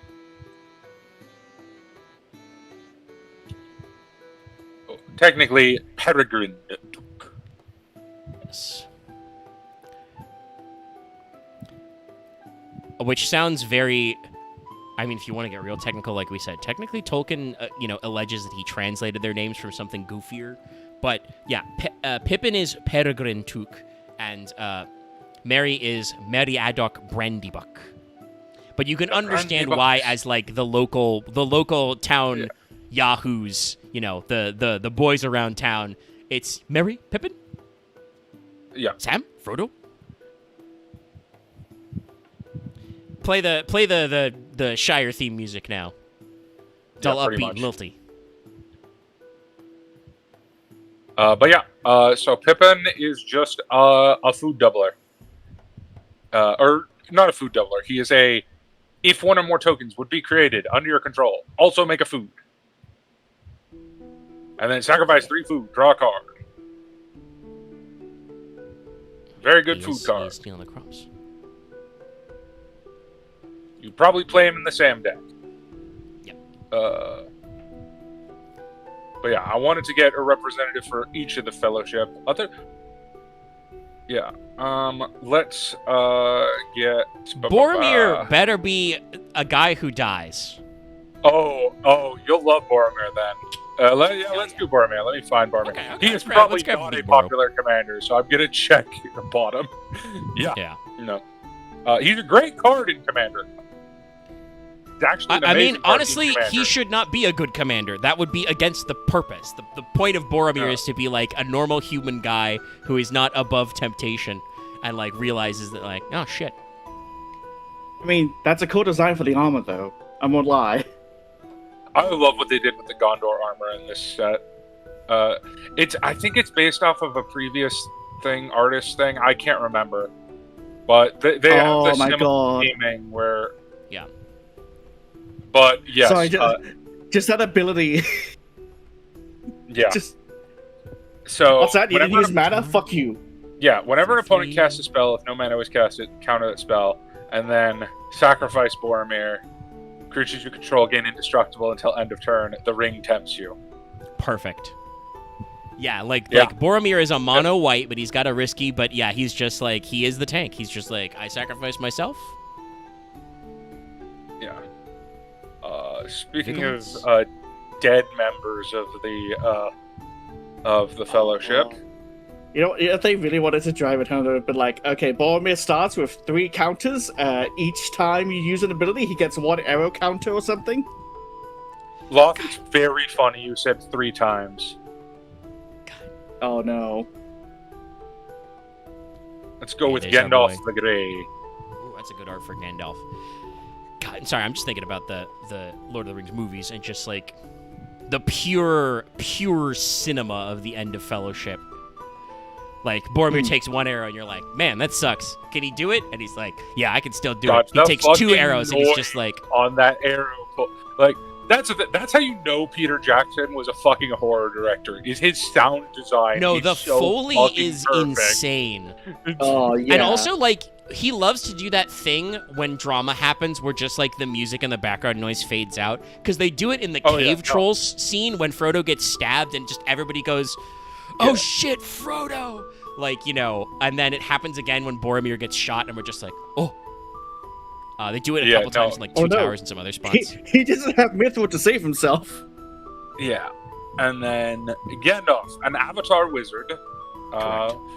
We've talked about this. The Avatar typing for these guys is pretty good. Sorry. Yes. Of course he's blue-red. Of course. Yeah. Well, this is Gandalf the Grey. Yes. Spoiler, there are like 50 Gandalfs. We had that conversation. We talked about specifically the Commander decks. I don't know this for sure, but I think as of The Hobbit coming out, Gandalf may have the most cards of any legendary creature. I'm pretty sure. Not Planeswalkers, because there's like 50 billion Chandra and Jaces, but of creatures, I think it might be Gandalf. Need to make a redub of Ultimate Showdown of Ultimate Destiny, but I just cut out every single character's name and replaced them with Gandalf the Grey, and Gandalf the Grey, and Gandalf the Grey. And Gandalf the Grey, and Gandalf the White, and Gandalf Friend of the Shire. Yeah, just all the cuts. But okay, so he's a 5-drop, 3/4. Yep. Whenever you cast an instant spell or sorcery, choose one that's not chosen. Untap or tap a permanent. Gandalf does 3 damage to each opponent. Copy the target instant or sorcery you control, and choose new targets. Put Gandalf on top of its owner's library. Yeah. So, yes, Gandalf will help you 3 times, and then he has to fall down an infinite pit. Yeah, and then he fucks off. Actually, alternatively, yes. That's also the other thing is, like, that is another thing Gandalf is known to do is just, like, even when he's Gandalf the White, he's super mobile. Like, this guy just fucking disappears. The movies are bad about it because of, like, editing, but in the novels, if you don't understand, Gandalf fucks off for, like, a couple of years between Bilbo's birthday and telling Frodo that he's gotta get the fuck out of here. Yeah, he like goes into the mountains of Mordor. Like, what the fuck is happening? Oh shit! Like, I think he goes to the he like goes to the tower. Also, careful, guys. You got a little muffled there. You get a little peaky. Yeah, sorry. it sounded like you were stuck in the mountain yourself. Oh no! But yeah, like I think he goes to the prison like where they tortured Spiegel to go like, oh shit, they got Gollum. I gotta get the fuck out of here. Yeah. So No, yeah, Gandalf no, they fucks got off a the lot thing. basically. Yeah. So that's creature. pretty much. He's a spell slinger deck, pretty standard red blue. Oh, it might be like 10 years, yeah. And I mean, part of that is also to be like to show that even though he's not actively using it, Frodo is the ring owner now, so like he doesn't like age like at all, basically. Yeah. Not that hobbits aren't also really long lived. Frodo is like, I think he's like around 30 at the start, which is like young for a hobbit. Hobbits aren't considered to be sensible until they're at least 33 years old. But also Bilbo's pretty old at 111. I want to show my favorite Gandalf, even though it's not as popular as the one that is called Gandalf the White. Mm-hmm. This is Gandalf White Rider. This was the starter deck one, I think.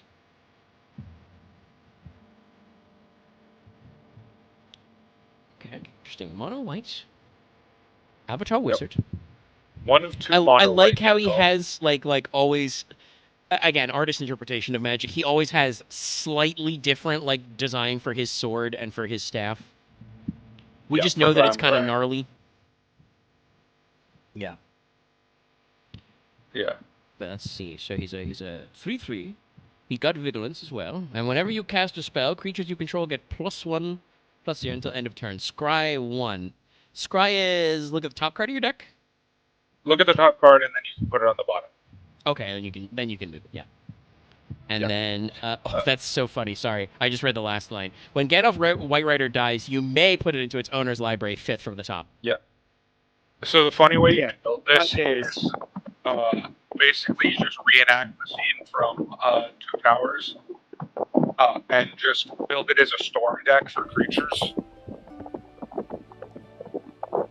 Cast Gandalf, cast 50,000 creatures, then attack. Yeah. How powerful is your fan? Jesus Christ.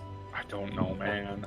I don't think it's that powerful. I think it's just that he's on a shitty mic and he's like he has to have noise canceling on because otherwise it'll be loud and garbo. But Nah, fair. Yeah. when he does have noise canceling on, it like muffles him because he's on a headset mic. In case Turn you it away. didn't catch Oh, okay. No, I did not know that part. Yeah, in case you couldn't tell. That explains everything. Yeah, my other mic died. I gotta fix it. But that is Gandalf. Now we're gonna move to. There's 3 left. Let's do Gimli. No, let's do Legolas. I like you less. Honestly, As a that's magic fair. card. As a I mean, I like character, the they're interchangeable.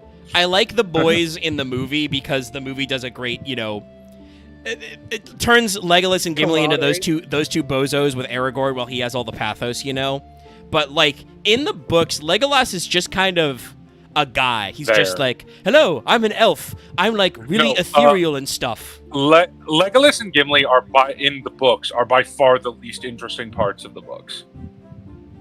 Okay, To me. that Gimli's interesting for like one section in Moria exactly.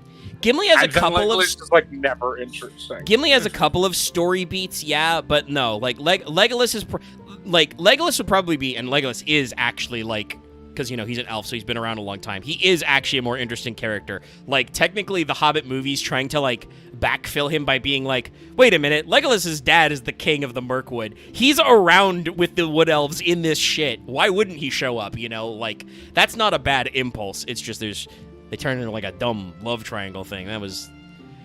Well, I won't say that was bad Peter Jackson, because I don't know if that was Peter Jackson's fault. He didn't want to do those movies, and I don't think he did want to do 3 of them. But like New Line Cinema had the rights, and were like, Peter Jackson, you will do these movies as a trilogy, or we'll find somebody else to do it. I genuinely think the Hobbit movies are some of the most annoying movies, because I genuinely, to this day, don't know if I consider them good or bad movies, because I feel like they're balancing on that dagger edge of like, is this some good? Parts of them Is this are bad? good. Some parts of them are bad. Like, exactly. like this. That's what I mean. The sequence with like the black arrow, right? As like Smaug's burning down the town, and they're like, no, just shooting a regular arrow is not cool enough. We need to get a special ancient dragon killing arrow and set this shit up. I'm like, actually, no, that's got good vibes. Like picking your cool dragon killer shot. Yeah. Like, and then like he's got to like get the help of his kids. That's cool. The weird comic relief shit with the mayor of Lake Town and all that shit, I'm like, no, didn't need that. Yeah. And like, I get what they were going for, but like, everybody thinks about it, but I'll remind you two of a chat. The GoPro sequence in the barrel escape is just like, I watched that shit in theaters because they were all like holiday movies, right? I did too. That's so jarring. So much to be like, what the fuck was that shot? Like, it's so weird. Like, for comparison, just imagine if Christopher Nolan shooting like The Odyssey, which I haven't seen yet, or Oppenheimer or Interstellar or Inception, right? And he just tucked some GoPro footage in there for a half second. You would be like, what?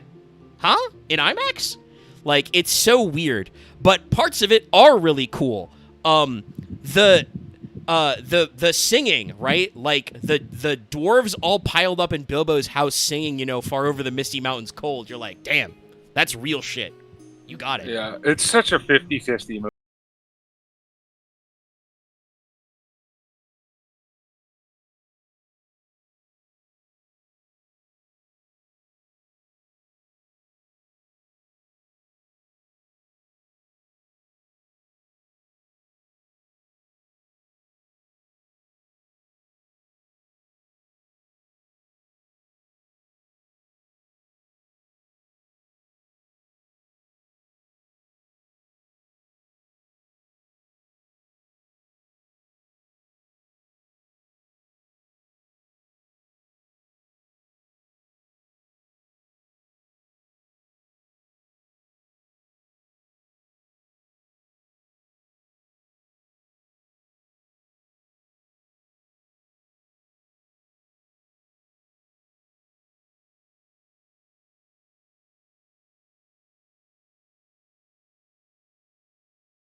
and like I the can't stand the transformative. revisionism. I mean, it's true. The revisionism is a little gnarly. I'm not a huge fan of people going like they were always good, but like they did do rehabilitation because there was stuff with like the Clone Wars TV series to kind of like stitch bits Like, together and stuff like the, that.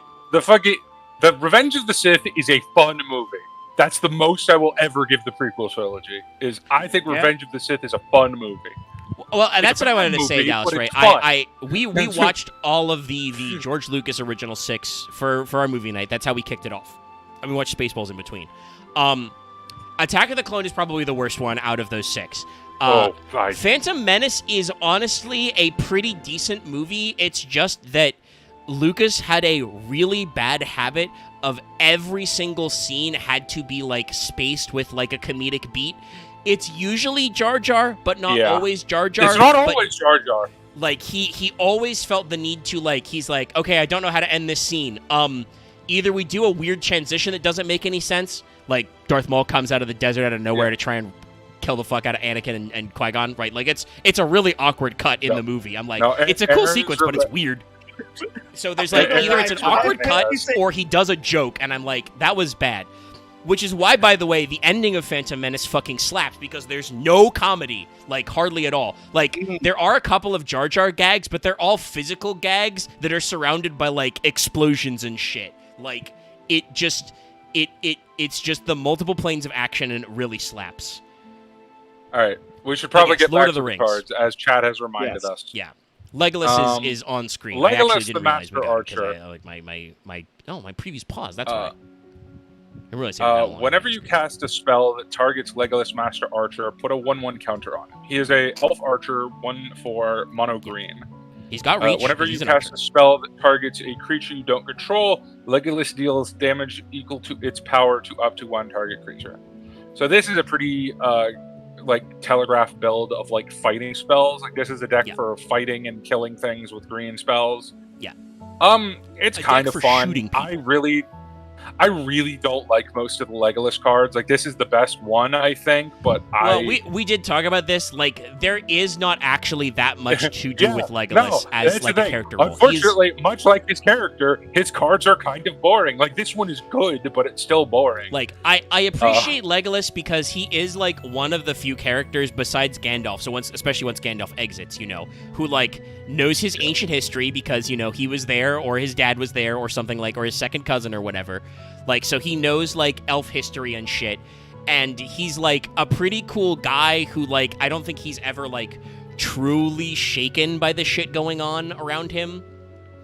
Yeah. But he's mostly just there to, like, be the backup guy, like, between Aragorn and Gimli when they're doing action shit, and, like, the mostly thing is just that he is a really good shot with his bow, because he's an elf.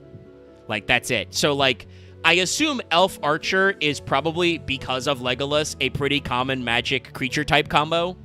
Yeah. So, there's probably some Elf Archer decks in green where they shoot cards at shit. Yep. Where you target people and stuff happens. Or also, green is a color that buffs. So, like, spells that target Legolas to buff him is okay, he gets bigger and then he shoots guys. It's a pretty standard deck. Like I said. I don't mind it. I just think it's boring. That's my only issue.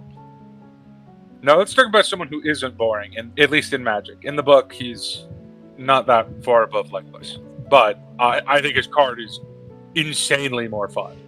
Gimli gets a lot of action because he's played by John Rhys Davies in the movies, and sometimes unnecessarily, but they use him as one of the comedic relief boys. Some people are like, oh, they turned Gimli into a joke, and it's like, sometimes I still think he is kind of, a noble, soulful, poet warrior, but like sometimes they're like, we need some fucking brevity. We need some levity. I think it got a little bit too much. I think it got a little bit too much in Return of the King, but I think in Fellowship he's amazing.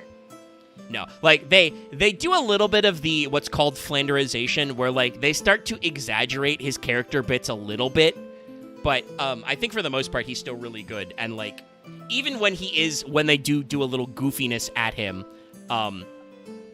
he also like still throws axes at people.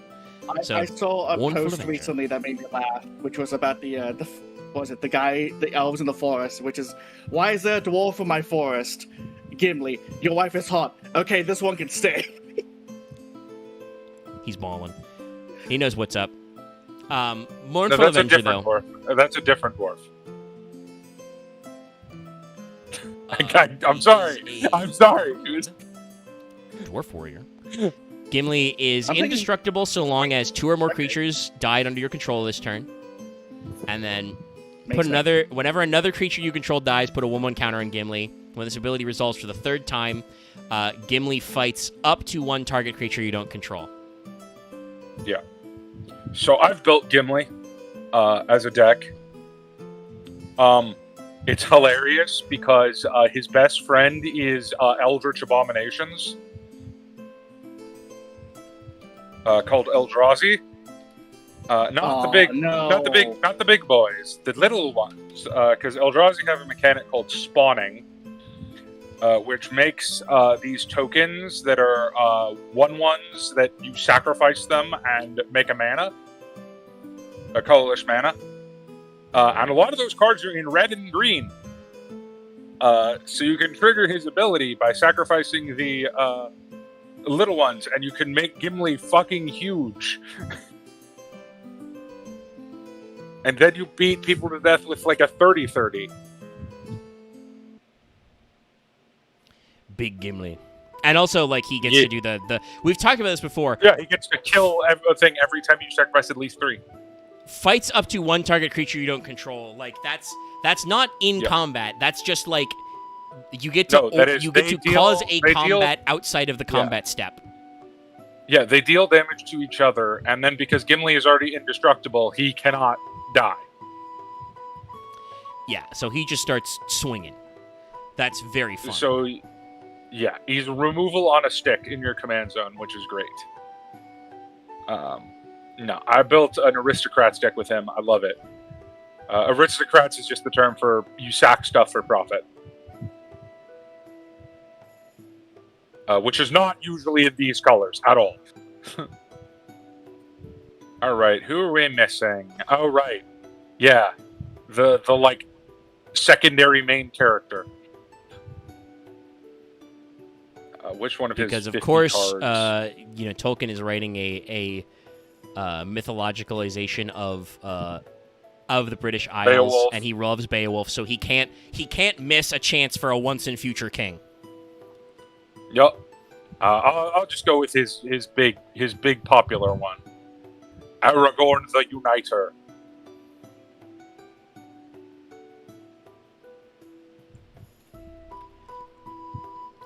Four color, every color but black. That's a pretty good pick. Yeah. Human noble. Oh, each effect is for a different color. Okay, this is fun. Yep.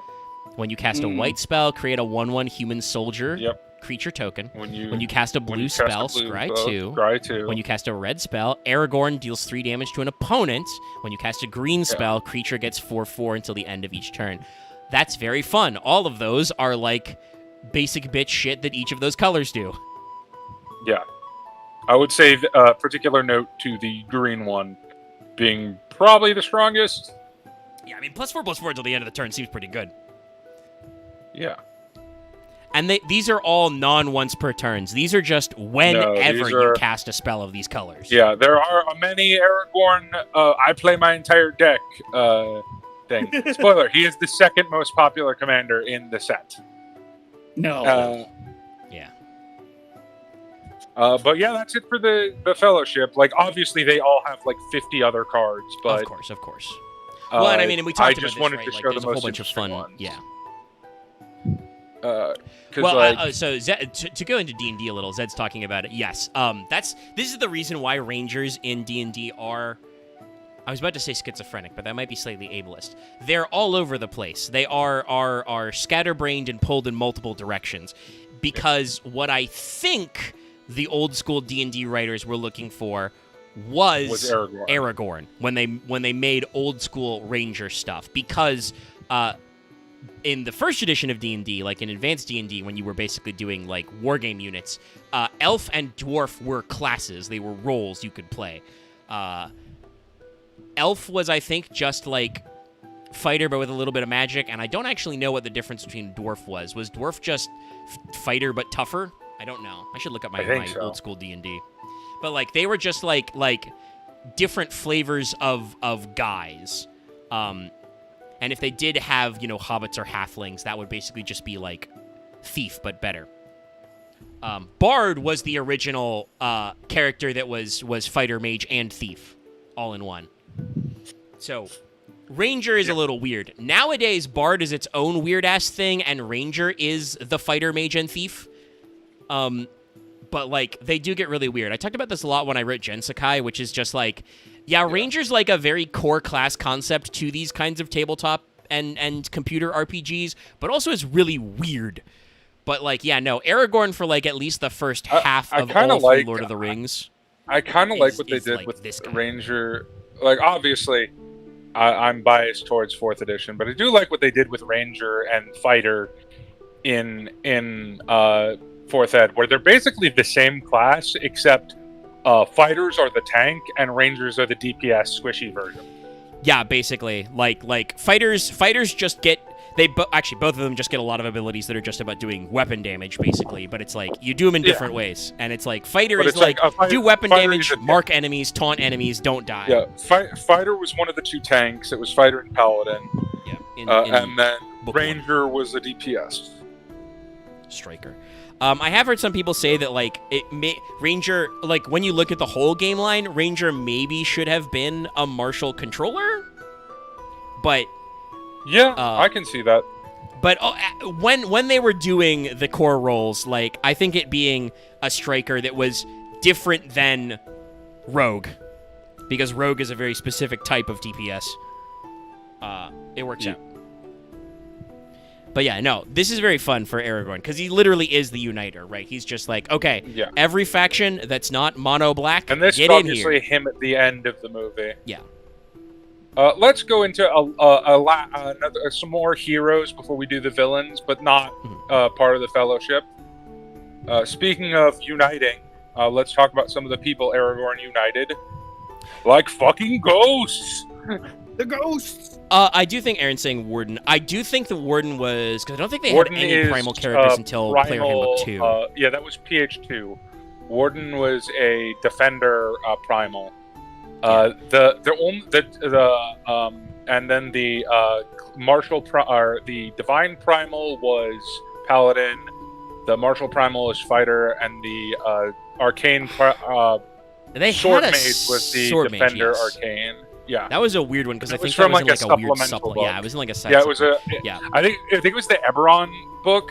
I want to say. Yeah, Dallas. I believe Dallas meant in PHB 1. You only had 2 defenders. Yeah, PHB 1. PHB 2 was when they added primal was really cool because like I've always really liked how obviously Dallas and I are both 4E apologists, but I really like how they did barbarian in 4E because I would say you're an apologist. Striker. I'm an evangelist. That's true, actually. Yeah, like I mean, I really like 4th Ed, and I like to pick. I like to poke fun at people who are mad about it, but like. PHB 2 had a lot of really fun stuff. I really liked how they did Barbarian in 4th because you were a primal striker, so it was just like, you just have the power of the spirits on your side, homeboy. All were stances, and you fucking... Yeah, it's so cool. But like, King of the Oathbreakers... I think there are... Just to finish that thought while I grab the King of the Oathbreakers art, I think that there are cool subclasses specifically in D&D 5th edition, but like, you could also pick boring subclasses, is the problem. Yeah. King of the Oathbreakers. Sick King ass of art. the Oathbreakers. This is the ghost that Aragorn demands service from. Which is pretty baller. Sense. He is a spirit noble. He is black-white, which is funny. He is Orzhov. Whenever King of the Oathbreakers or another spirit you control becomes target of a spell, it phases out. God, how do I explain phasing? Well, okay, so I love how they phrase this, because they have the reminder text. Yes. Treat it and anything attached to it as though they don't exist until your next turn. So it's not that they're indestructible. It's not that they're exiled. It's like they don't exist. So what phasing is supposed to represent is being on a different plane of existence, because Magic just does that a lot. Spoiler, one of the main characters of Magic accidentally phased his entire home plane out of existence, trying to save it. Yeah. Which I guess I'm gonna take technically a wild worked. guess. Jace? No, this is way older than that. This was Teferi. Ooh, okay. Yeah. He then rephased it back into existence as an attack to displace the evil plane out of existence. It's very weird. Magic lore is very weird. Yeah, magic is You weird. don't say. He also used his best friend's head as a laser cannon to destroy an evil god. Well, that's just cool. You should just do that. Yeah. Also, his friend is a dick, so he deserved it. That was Yeah, so he phases out. Uh, And then also, Yeah. whenever he phases in, create a 1/1 white spirit creature token with flying. Yeah. So whenever he comes back, he brings a new ghost homie with him. Well, whenever any spirit. Oh, or another spirit you Because it is- control. That's right. Yes. All of this is any spirit. So he is a spirit tribal commander, basically. Yes. Because his So he's ability the is ghost whenever a ghost becomes Yeah. the target of a spell. Or a spirit, actually. But yeah, a spirit Yeah. that you control, basically. I mean, spirits are basically ghosts in Magic. Like, there aren't a lot of spirits that aren't ghosts. There's some, but also most of those are in green. Where it's like nature stuff. Yeah, if you're black white, you're probably a ghost.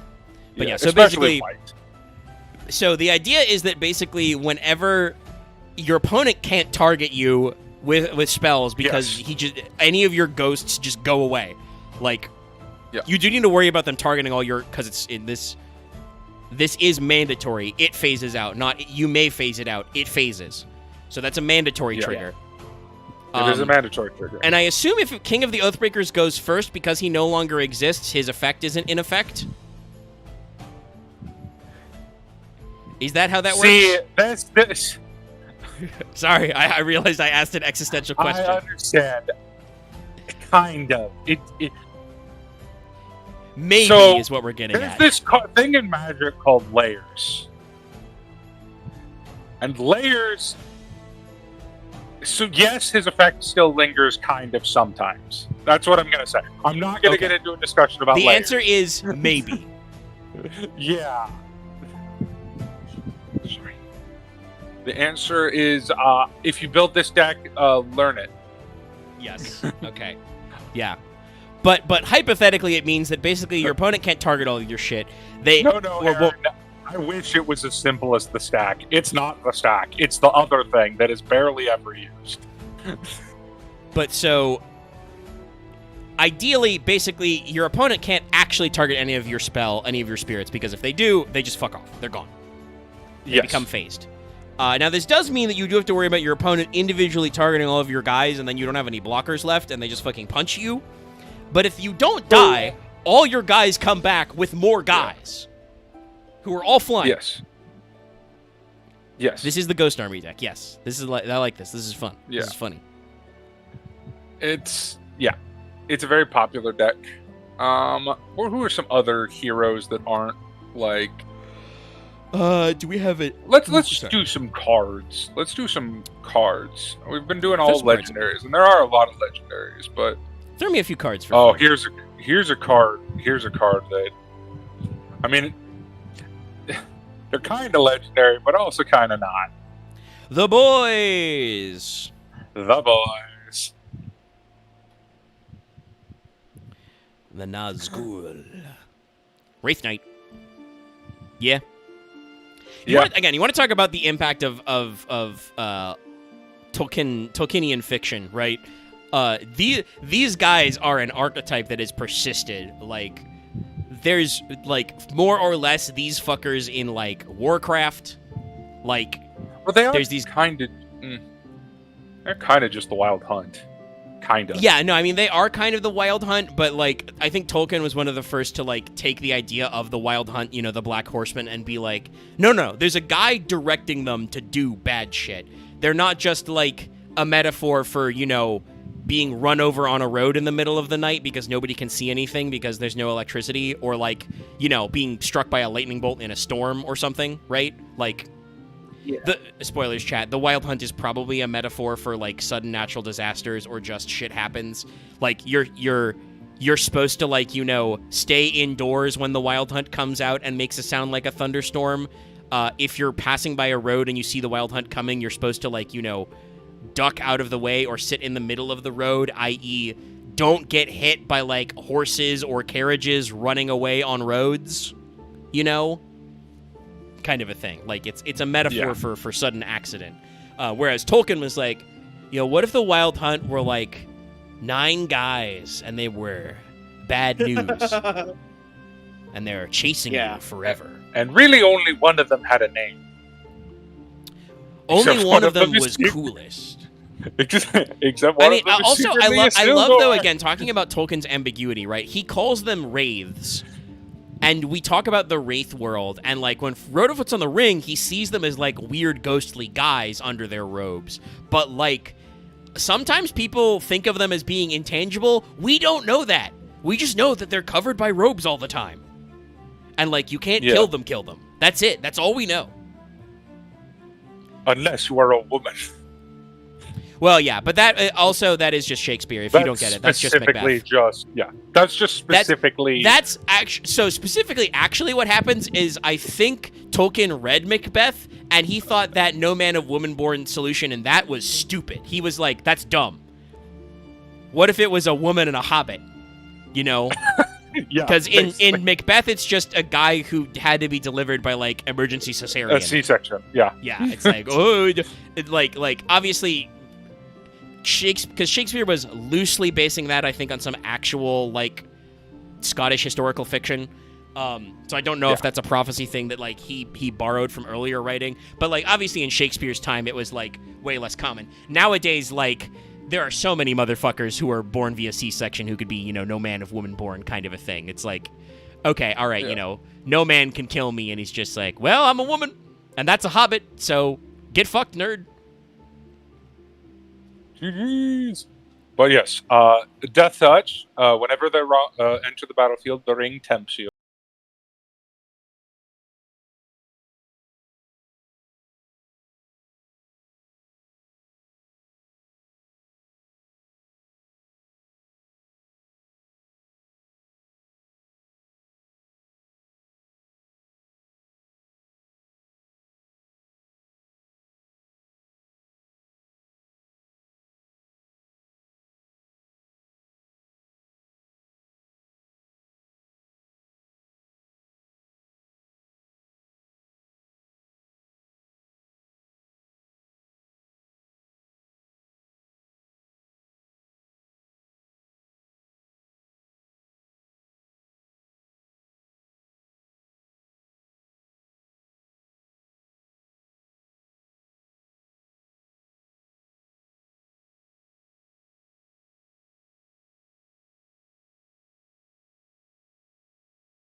AON, God yes. damn it. God damn it, No, Tolkien. it's a joke.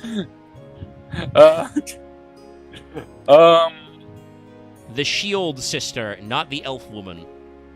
Yeah, let's do the mono white. Oh god, both the A1s. I like this A1 a lot, so I'm gonna do this one because this one is main. A1 the Fearless Knight.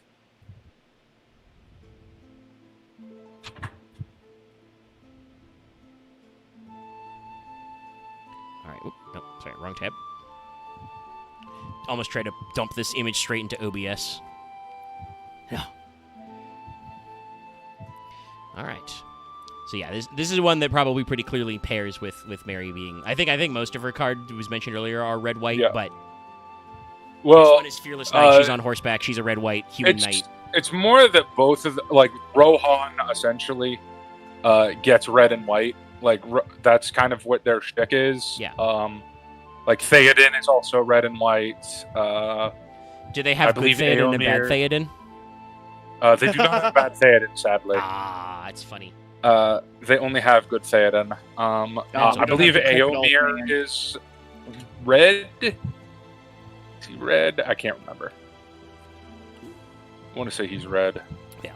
Anyone Fearless Knight, human But- knight, haste. When she enters the battlefield, exile target creature opponent controls with greater power. Legendary creatures you Éomer's- control gain protection from each of that creature's colors until the end of the turn. So that's the Yep. Witch King shit. Yep. Also, you can blink her.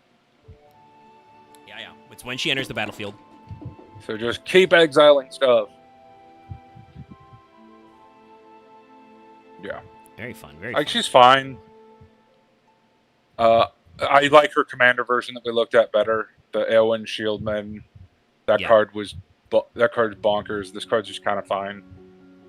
Mm. Ironically, this card would go in that deck. Yeah. Yeah. Well, and I think we've talked But- about that before. That's why a lot of these cards in these commander type sets have a lot of like Yeah. funny subtitles or subnames or epithets in their names because, you know, Commander is a Highlander, it's a singleton format. So, if you want to have multiple copies of the same character, they all have to have subtly different names so you can stack them together. Or be Sid. Yeah, or be Sid, who can just exist. It's also important for legendary creatures even in standard because you can't have more than one legendary creature of the same name on the board. So, Omega, do you think this would be okay? Because this technically isn't from the main set, but it was from the holiday set. Could I show this for a certain character?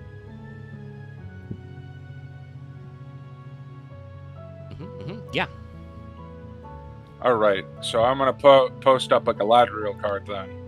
We're here to have fun and yap about Lord of the Rings and show friends. Galadriel, Light of Valinor. Well, that's a pretty cool art. It's a nice full art. Yeah. By the way, if you guys don't know, overframes are in Master Duel now. Yep. Like they did an extra rarity, not just the overframe cards, but the effect is in Master Duel. And I may have faced somebody earlier playing a branded deck in the Fusion Cup with an overframe Mirror Jade. And I just want to remind everybody, branded Delanda Est.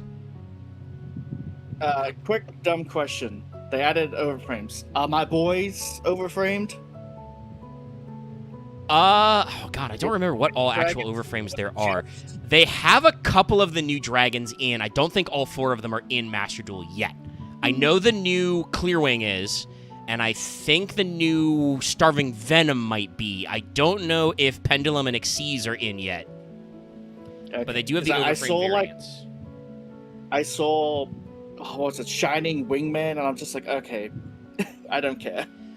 I actually, like, genuinely, I do not know what Master Duel is doing right now. That set they released is, like, a nothing set. It's like, I mean, I guess Dark Lords were, like, okay, but it's, like, Dark Lords, new hero, and, like, 1/3 thing, and I'm like, really?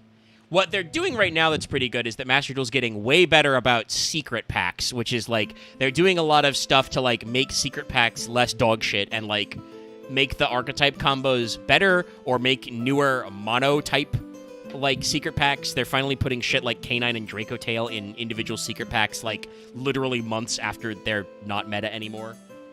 You know, kind of a thing. Like, they're being better about that. Oh, and let's show Galadriel's dismissal up here too.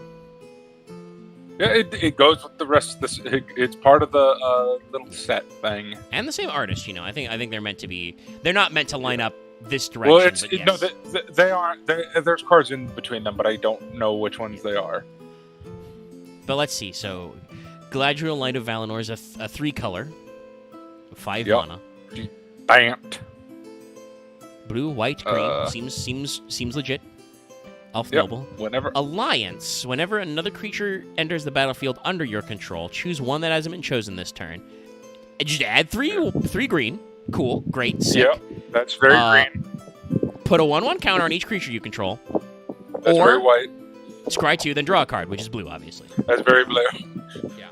Yep. I mean, that was literally This was card's the very good. Aragorn blue effect, you know? Was just Scry 2. No, this is better. Yeah, no, this With is better because you also- Scry 2 then draw, but Also tracks. yes. Listen, I get that Aragorn has unity with blue.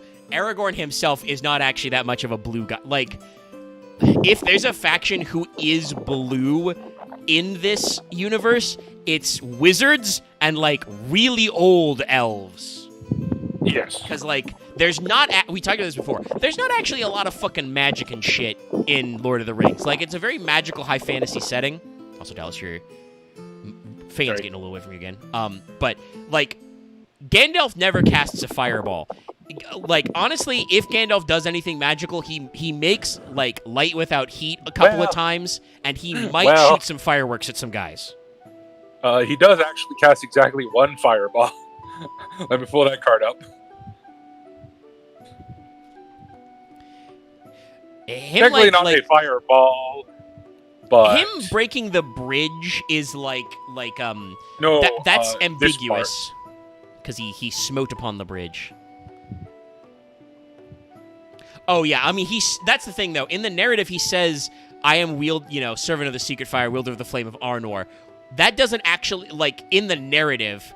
Nothing really happens other than this is a direct quote, though. Glows. There was a ringing clash and a stab of white fire as the Balrog fell back. Yeah, that's true. But again, that's the token ambiguity, right? It's like in the movie, he gets kind of like a halo effect, and the Balrog stabs him, and there's a big flash of light, and he bounces back. And he's like, "Oh shit."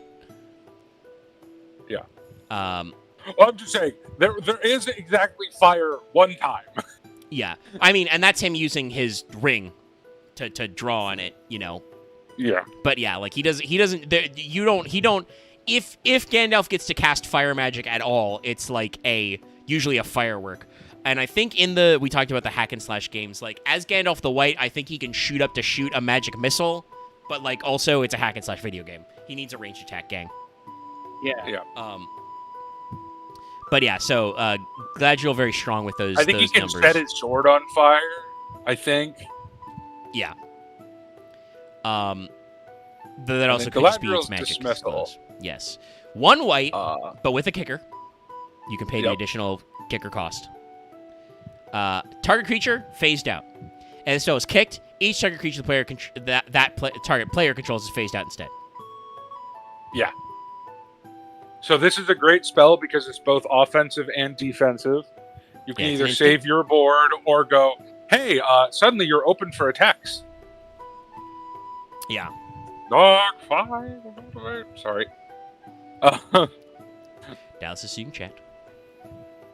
No, it's that quote is specifically burned into my mind.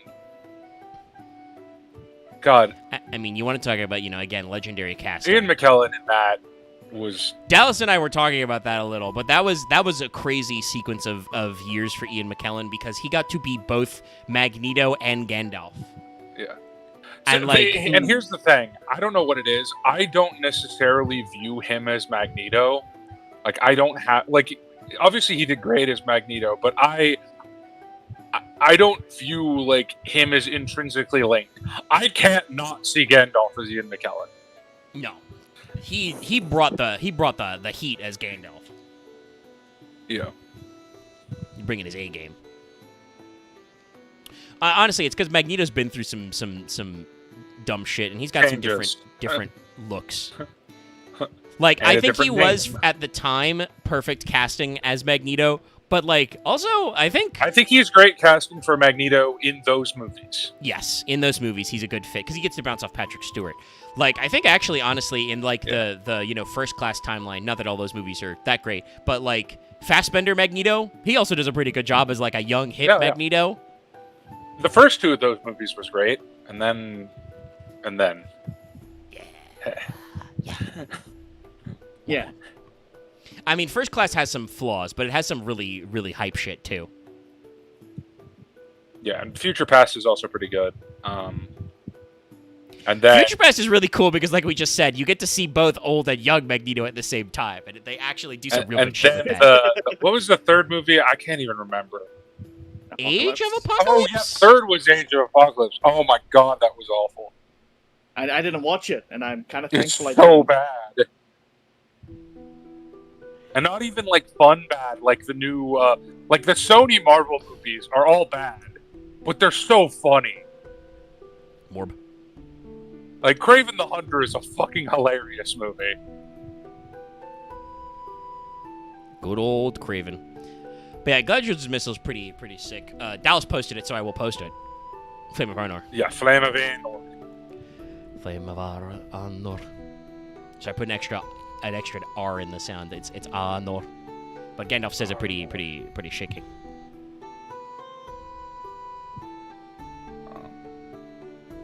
Oh yeah, let's get some depressing art here. Oh, okay. Sorry.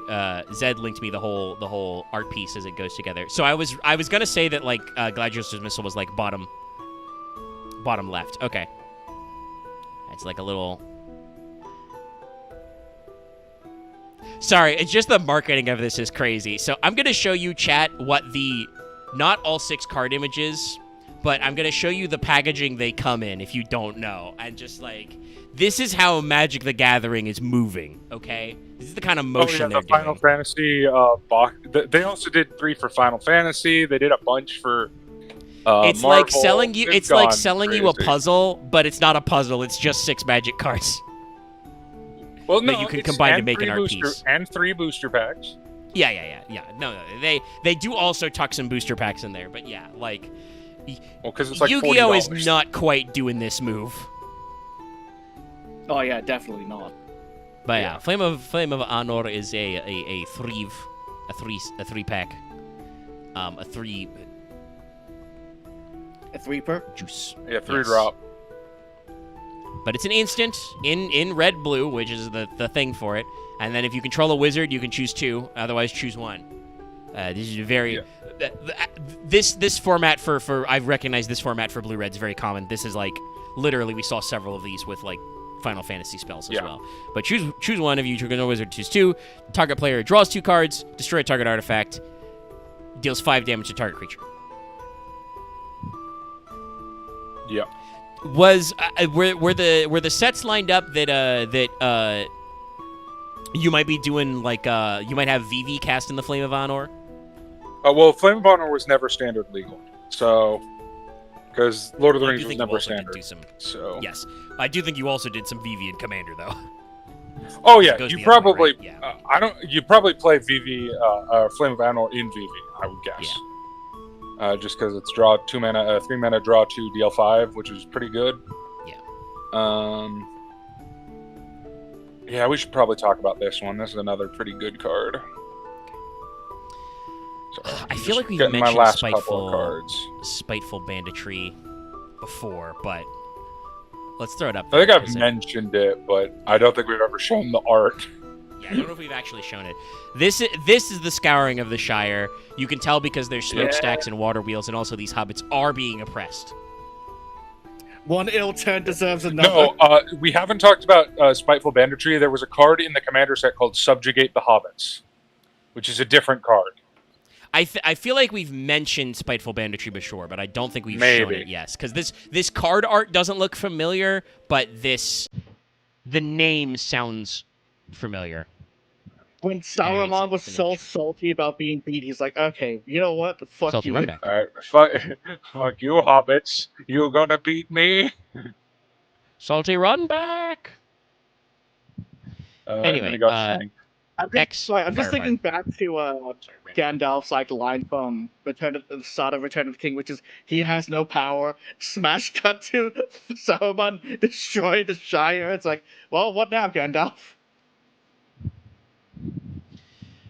Well, he didn't have any power when he was locked at Isengard, but he got away. Anyway, Spiteful Banditry is 2 reds and an X. When it enters the battlefield, deals X damage to each creature, and then whenever one or more creatures your opponent controls die, create a treasure token. This ability only triggers once per turn. So, yeah, Saruman blows up the Shire and strip mines it. Cool. Yeah. It's a pretty decent card. I mean, yeah, no, because, like, you don't even need to, like, use it for the X. Can X be 0, actually? X can be 0. Yeah. Yeah, so if you just want the token generation effect, you can cast this for 2. But if you also want it to be a little splashy, you can put some extra juice in it. This card is too funny not to. I just remembered this existed. And we'll go in the order Dallas has been giving me. So we'll grab the Mithril coat.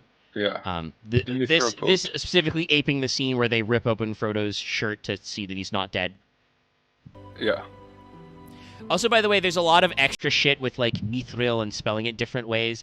I'm pretty sure mithril in Lord of the Rings is just basically, imagine titanium or aluminum. It's like a really shiny, rare metal that other people don't know what to do with, but it's just stronger than steel. That's it. Like, it's an element that without magic people couldn't isolate for a while, but it's pretty cool and light. So, Mithril Coat 3, Legendary Artifact Equipment. Flash, Indestructible. When Mithril Coat enters the battlefield, attach it to a target legendary creature you control. That creature is indestructible. And later, if they somehow get destructed, you can equip for 3. Yeah. That's pretty solid. It's standard protection spell. It's way overpriced now. Like, I don't think this card is as good as the price tag would tell you. 3 mana just to get an indestructible. I mean, it is flash, so it's like whenever. But just to get an well, the thing is, like, indestructible isn't. The thing is, indestructible to me isn't good enough protection at this point. At least for single target stuff. It's usually not a lot of board wipes exile, but a lot of single target stuff does. There's a decent amount of non-destruction removal. Yes, it's just like you. Yeah. I have much else to say about the card art, so let's grab Mount Doom. Yeah. Legendary land. All right. After Mount Doom, let's do our last little bit of villainy. There's some villains we got to talk about. Rajo. But here is then Mount I think Doom, we'll probably finish up. a legendary land. I do like that it doesn't name check being, a swamp or a mountain.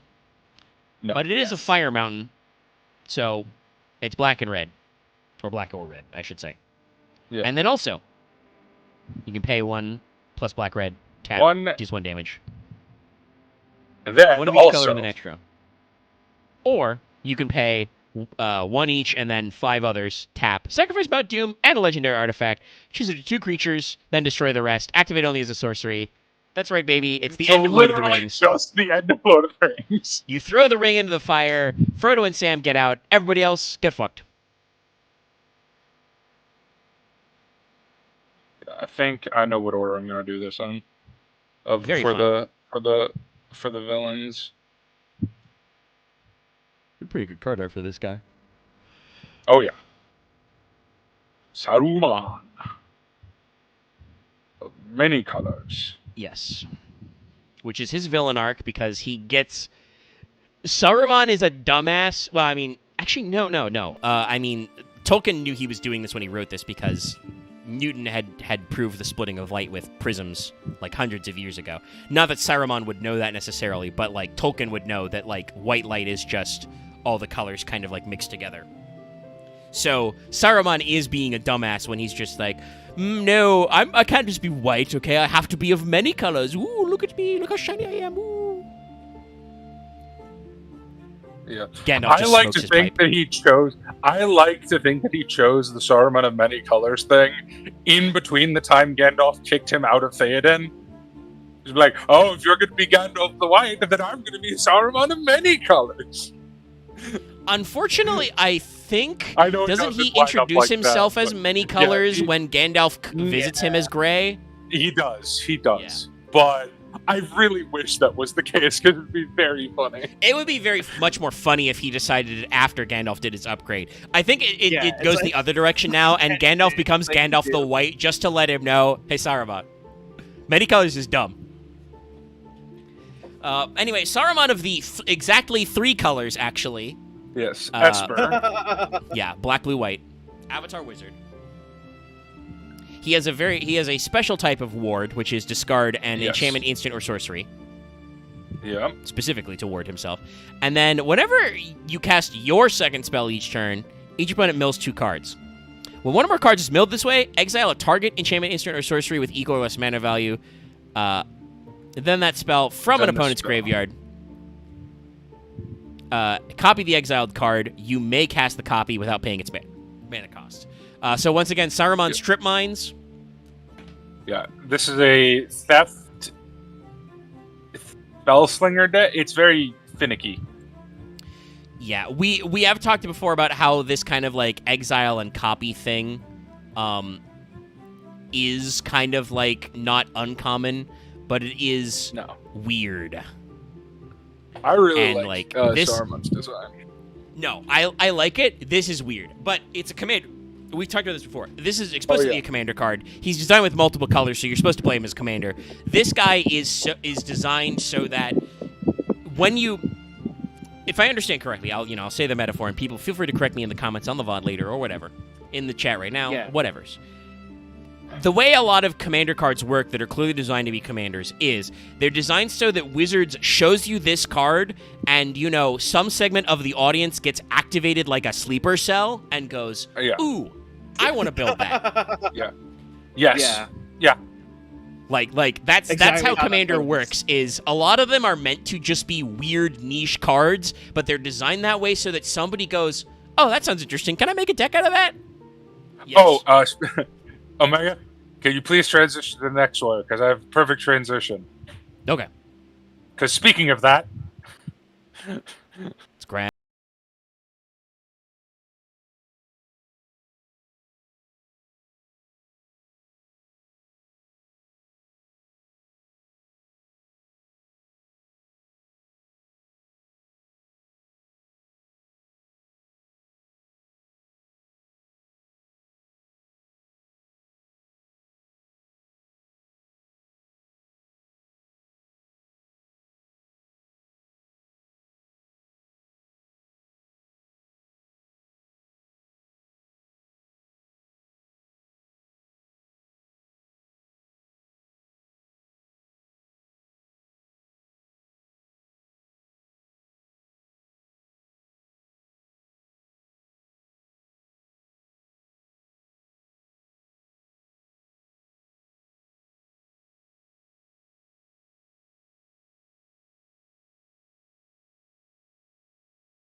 in this set, and it is not close. When we did the pre-con decks, you talked about how there was a much cooler, much more popular Sauron.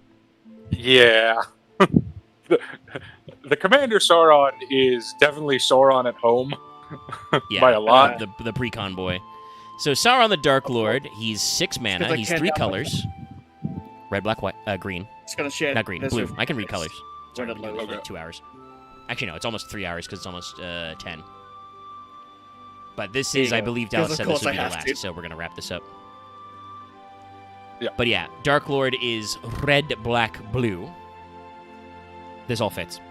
Yep, makes sense with his colors. Yep. He is an Avatar horror, which is how it's the horror part kind of like separates him from like the other Saruman, avatars. Yeah, the wizard types. Radagast. Yeah. I don't remember if we looked at a Balrog card. Is the Balrog also an Avatar horror? The Balrog is an Avatar demon. Okay, so he's like the other demon type. That fits. He's a big scary boy. Yeah. So let's see. Sauron the Dark Lord has Ward, but only if you sacrifice a legendary artifact or creature. That's very funny. Whenever your opponent casts a spell, amass Orcs 1. Whenever an army you control deals damage to a player, the ring tempts you. Whenever the ring tempts you, you can discard your entire hand, and if you do, draw 4. He is also 7/6. Yep, for 6 mana. So, I mean, I think I see it. This is pretty funny. First of all, the ward's a pretty good one for your commander of just, like, sacrifice a guy. Obviously, you build your deck to play into that, probably. But, yeah, just whenever your opponent does anything other than play a land, you get an army of orcs together. And then, when your army does it, you tempt them, and then when you're tempted, you can just discard and draw. Deep draw shit. And you're playing red, black, blue, so... Sorry, We can scratch my do... neck. I know the chat brought it up, so we could probably put... Or no, you brought it up. Sorry. I brought up a Balrog. We could probably put one of the Balrogs. Not the other one. The other one is fucking hilariously bad. But anything to say about what people be building with Sauron? Just good stuff, pretty much. He's just a good stuff commander, pretty He's got a much. deep draw engine. Like just they put cards do that a little tempt bit of the ring in you, and that's it. Yeah, they do a little bit of the ring tempting, a little bit of the army stuff, but also just Grixis good stuff. But okay, all right. Durin's Bane, which is the... I don't know if Balrogs have names anymore, but the one that is in Moria is effectively named Durin's Bane. He's an Avatar demon. He wasn't so nice to Doran. Yeah. No. Yeah. So he is a 7 mana 7/5 Avatar demon. He casts 1 last cost for each permanent sacrificed to this turn. Note that does not say by you. Nope. Yep. Durin's Bane can't be blocked except by legendary creatures, so he also has his own funny form of super menace. Yes. Red shirts need not apply. And then no, that's a couple sets from now. True. Also, yes. There better be some security officers who are just guys in red shirts who are not legendary. Oh my god. No, they've spoiled a little bit of this. I'll just tell you. There are uncommon legendary red shirts that, if they are tapped and survive, get a promotion counter. They put the fucking mauve shirt trope in... Okay. This is why I can't be mad at Universes Beyond. There's just a bunch of madmen at Wizards of the Coast making these cards. Like, what do you mean? Yes. Like, okay, so if you don't know, chat, first of all, the TV trope's mauve shirt comes from old school Star Trek. In the original Star Trek series, security officers wore the red shirts. I think it was blue for medical and science, and yellow was command. So security... Actually, yellow might also have been engineering. I don't remember. So security officers wore red shirts. That means whenever you needed an extra to die to the monster of the week, it was a red shirt. And often, the squad would teleport, or they would beam down with multiple red shirts who would all die, because that's just what happened. In TNG, they changed the colors so Command was red, and also it was kind of a maroon red. But TV Tropes has the name Mauve Shirt, which is a red shade, which is basically like when a red shirt gets slightly unique enough to not die, to become a recurring character, basically. So that's so funny.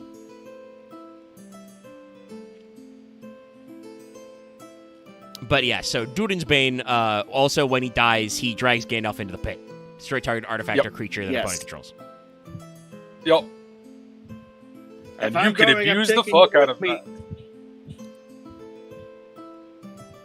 No, it's so fun. Because, because it's like, you're playing red-black, so, like, this guy could come back. You could bring this guy back. Yep. And I don't think this guy's design enough is that he's a commander. He is a big boy in your red-black deck. No, I think he's actually a pretty good commander, personally. Okay. So you can get the discount cost enough to make it worth recycling him. Because it's permanence, it's so easy. Because treasure, food, clues. Ooh, true. Yes, it is permanent. Okay. Yeah. So you build a red-black sacrifice deck, and we did talk about how treasure, for instance, there's is also a red's the most effect. common color, black's the most common, or the second most. There's common. also a very common effect in Magic called an edict, and what an edict is I'll just post an example of one called Innocent Blood, which is just each player sacrifices a creature. Okay, we talked about so that's 4 discounts immediately. So like it's not hard to get this guy to cost just red-black. If I didn't have so many red-black decks already, I would probably consider building him. But I really do build too many red-black decks. That's fair. I do also want to say we haven't talked a lot about the art all the time. I do love Durin's Bane's art, though. I think like, the art direction for this whole set's really cool. But Durin's Bane specifically is doing a pose like he's on the cover of a Doom video game. Yes. Oh yeah, no. He's just a fucking this guy so wants to be the main character. Also, Zed to bring up in chat, yes, Red was also engineering in the original series, which also is another thing, because that means that those were the guys who, whenever there was a mechanical problem, were being blown up. Would die in an explosion. Yes.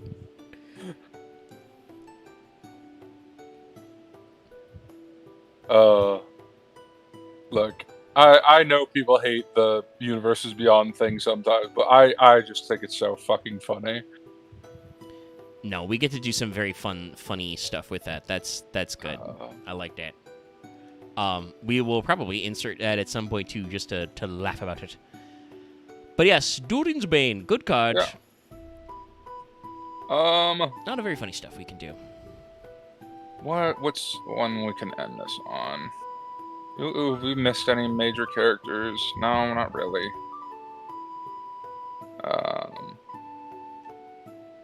Oh, we could do this. No, that's just a silly big effect. That's.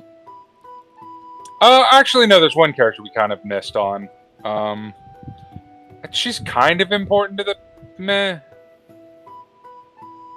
How important would you think Arwen is? We could do an Arwen card. Important. The movies do a good job of inserting her into more scenes.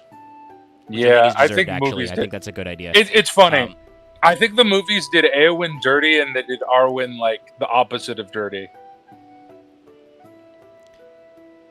They, at least the final edit, they clipped a couple of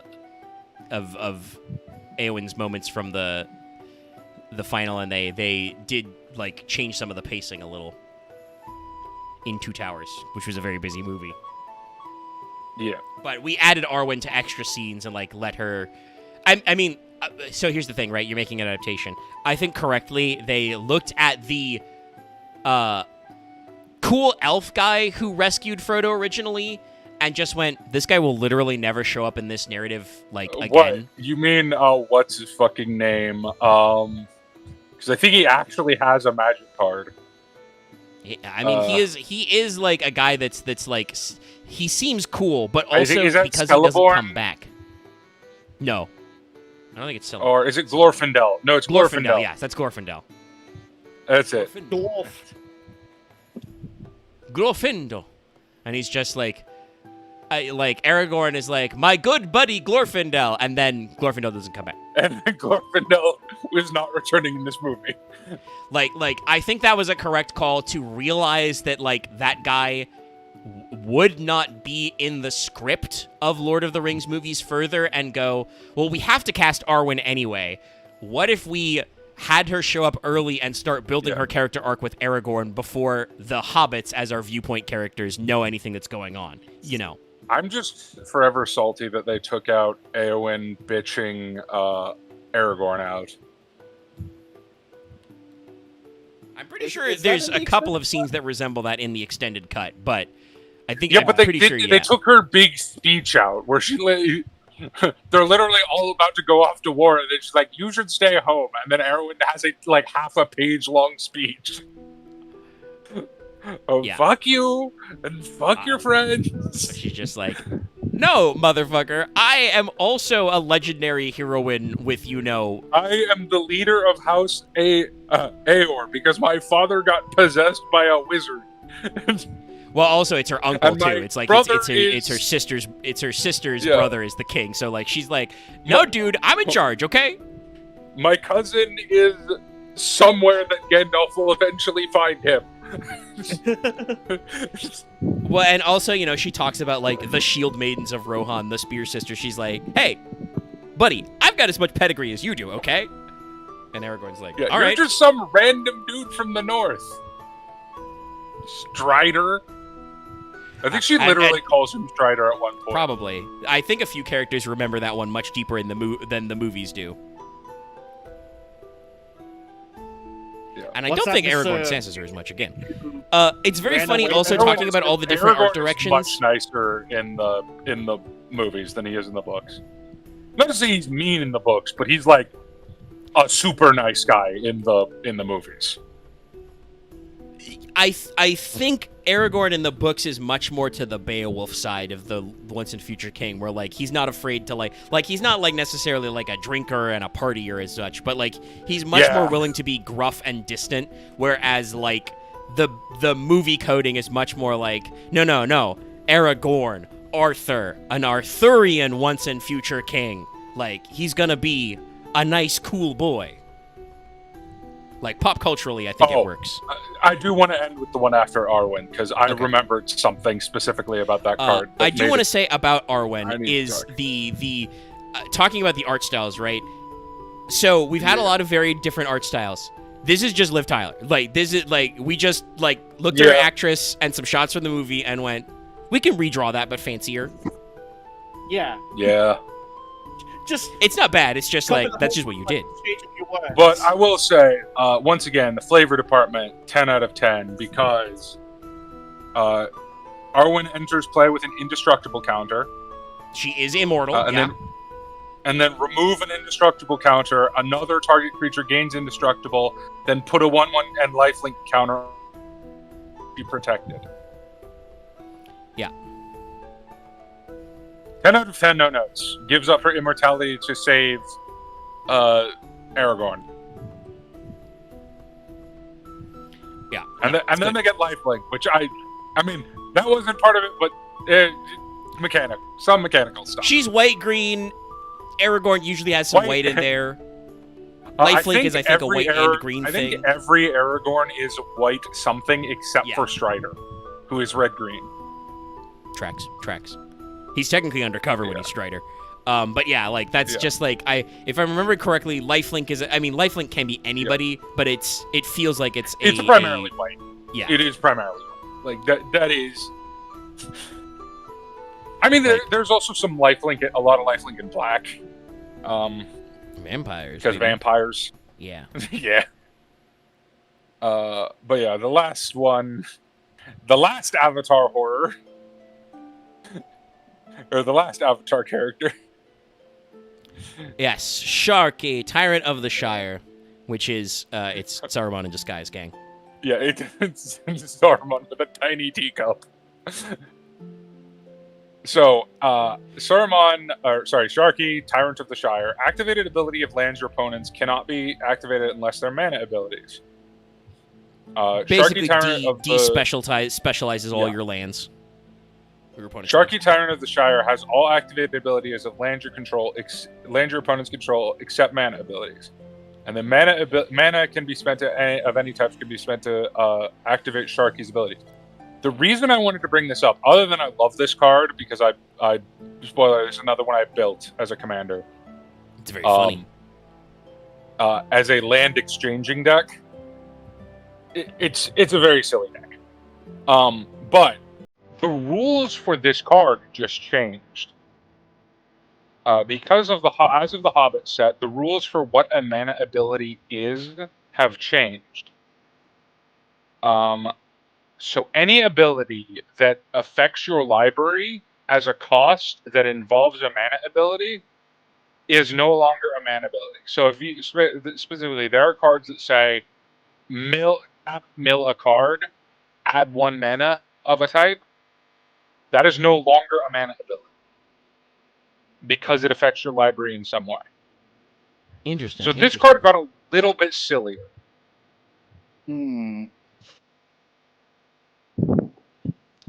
So it I think can block certain mana generation abilities now. I don't think there's any mana generation, like, I don't think there's any lands where it can totally block mana generation from. But there are some lands that have, like, tap, add a mana, then tap, do a thing, add more mana. I think it can block some of those. Do you know what I mean? Yeah. I don't think there's any lands that are just, like... I could be wrong, though. But no, this card's just hilarious. Like, the cards I put in this deck are cards like Political Trickery, which is choose target land you control and target land an opponent controls. Exchange control of those lands.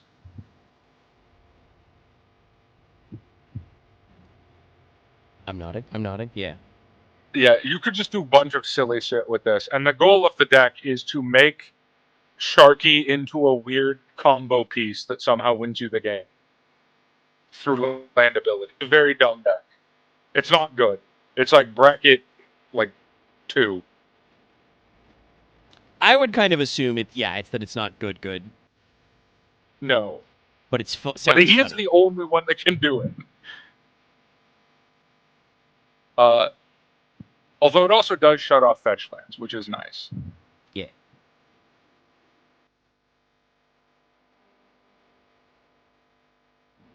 Anyway, that's Lord of the Rings. It's a good set. It started Magic making all of the money and irrevocably changed how Magic sets are made. But for better or worse, it made $1 bajillion, so now we have Star Trek coming to Magic. Yeah.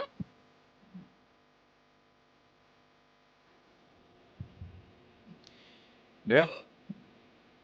Yeah, I've got nothing else to add. I'm stretching. I think I've said my comments about... Sorry, I yawned a little bit in the middle there. I said my comments about the jokes about Fortnite-ification. Where, like, it's silly, but also, Which is funny, because Fortnite was one of the first crossovers. I mean, Fortnite is a crossover zone. Like, I don't think that technically Magic will have as much overreach as Fortnite does, because a lot of people, even video games, seem to get that, like, playing Fortnite doesn't necessarily, like, excise your whatchamacallit, like the, like, Cyberpunk crossover, right? Like, people who, just because you play Fortnite doesn't mean you're not going to play Cyberpunk 2077, and maybe you'll see Johnny Silverhand and decide you need to nuke Arasaka Tower. Never mind that, like, it's incredibly funny. Johnny Silverhand would hate Fortnite, and he would specifically hate Epic Games because of the CEO of Epic and how much of a douchebag he is about AI. Yeah. I'll say it. He's kind of a prick, Mr. Sweeney. But, like... I don't think I've ever seen a CEO stock tank as fast. Yeah. Because people used to kind of like Epic in some ways. Yeah, when they were just the guys who made Unreal, it was like, well, you know, whatever. And then like trying to launch competition with Steam, but then like he's dumb about that. He says all the dumb things about the Steam monopoly, and then he also like not to put too fine a point on it, not to get too real with y'all chat, but at one point he was out here like talking about the UK potentially banning Twitter as like political censorship when it was about the fact that Grok used to be unrestricted in its ability to AI generate images, which let you do very good, not good things that I don't think I can describe out loud on YouTube or risk being demonetized. No. And he was like, this is political censorship. Are we allowed to say the UK's H word, or does that get us demonetized? Which H word? What Grok used to describe himself as. No, we can say Hitler, but like, no, it's about Grok's image generation that you could do. Mecha Hitler. That's not why the UK was going to do a law potentially, No, like I they know talked why about they potentially did, and outlawing. I think we will get banned because if we say that stuff. But yeah, no, Grok is constantly having his weights adjusted, which fucks with Grok's shit. But like, Grok could also do some things unrestricted. And then that, like, the UK censorship laws actually went against that. So it was not political censorship. It was actually applying their dumb internet safety laws. Anyway, yeah. like, so, like, Sweeney says a lot of shit like that all the time. So, like, people are getting more and more lukewarm at Epic. But Fortnite is still super big.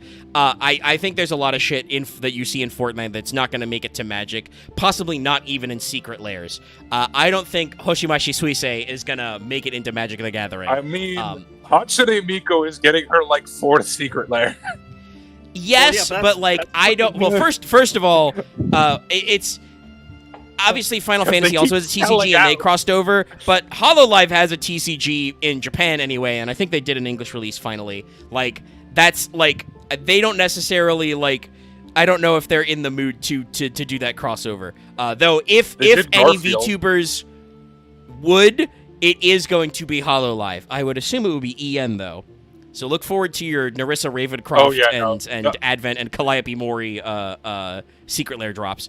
But, like, I don't think Iron Mouse is going to get in Magic.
have glupshidos, but like that's one of those internet terms they came up with that I agree with is like, no, Star Wars is full of guys who are glupshido. Like they just Whenever have we weird get to names. the Marvel set, Elon Whenever Sleazebagano. we get to the Marvel set, we will get to the glupshidoiest of glupshido cards. Holy It's so shit. funny that the House of Mouse owns both Marvel and Star Wars, because Marvel is also another, like, comics are a glupshido franchise where you just go, hey, holy shit, that's a guy. Like, I've joked about this before, chat. To wrap up, I've quoted recently a bit that Game Grumps did many, many years ago where Aaron and Dan joked about how you can make anything sound like a curse word if you say it right.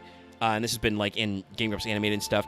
At one point during the bit, Dan starts just quoting what he said as C and D list Marvel characters and talked about Nighthawk and like Moon Knight was in there, and I'm just like, man, Moon Knight has a TV show now. Like that's where we're at. And also people know who Moon Knight is because he's in Marvel Rivals and he says that shit about the moon haunts you.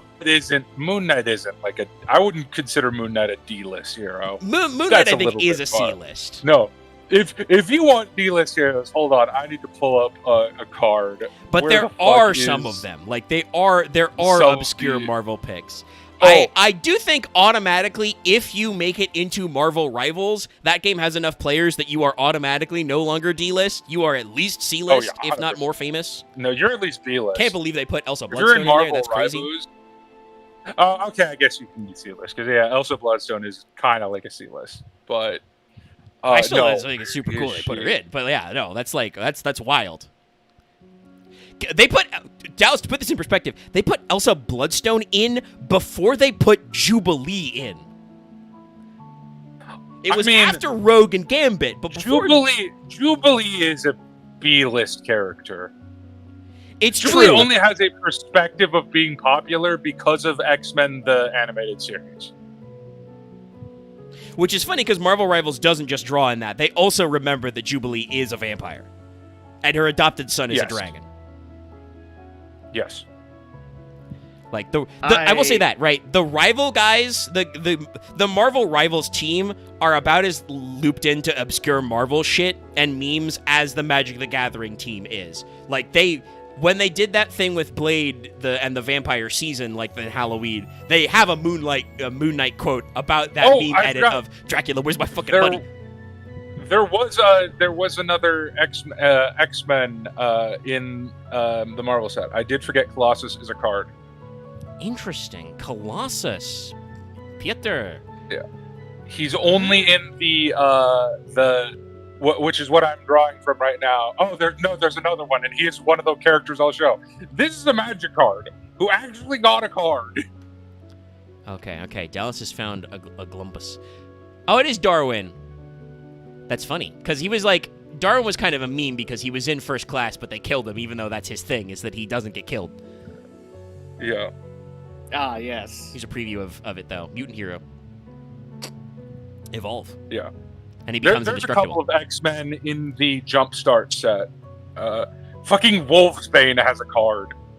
That's a pretty weird cut. I strongly agree with you, Dallas, though, that because they didn't go full X-Men, that's probably going to be a side set.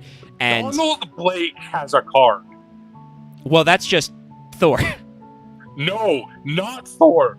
Donald Blake post Thor has a card. Oh, okay. The when it's no longer just a fake name. Yes. Because if you don't know, The one who can channel Thor's abilities, the but is also just a doctor. The MCU did a weird thing where they decided just to not give Thor a secret identity. In old school comics, Thor has a secret identity in the older comics where he pretends to be... Is he a doctor? Is he Dr. Donald Blake He's by a doctor. Dr. Donald Blake. Yeah. Like, that was Thor's fake name for a little bit, also, but I think it got retconned. Because you brought up Game Grumps, I can't hold this back. I need to. There he is, Nighthawk! I hope Nighthawk Danny's very happy. Dude, they went absolutely like the main set has mostly like the normal like cast you would expect. Like some smaller names, some bigger names are left off. The fucking Jumpstart set, they just went anyone can be in. Yes. Literally anybody. This is why I want them to do DC, because if they do DC and they do this same level of anyone could be a card, we might get Snowflame as a Magic card. Oh my That god. would Well, pay you know they would money too, for it. because it's such a funny meme. I'm just thinking of all the bit guys from the Justice League cartoon, where they had a lot of guys in the background of shots who were like super obscure. Yeah. Not Wonder Woman is a card in Marvel. Zarda, Power Princess. Everybody be stealing their ideas. Final Fantasy 2 would also be really a Final Fantasy set. Yeah, 2, Final I should say, would Fantasy be really they're cool. going to do another set, I would guess.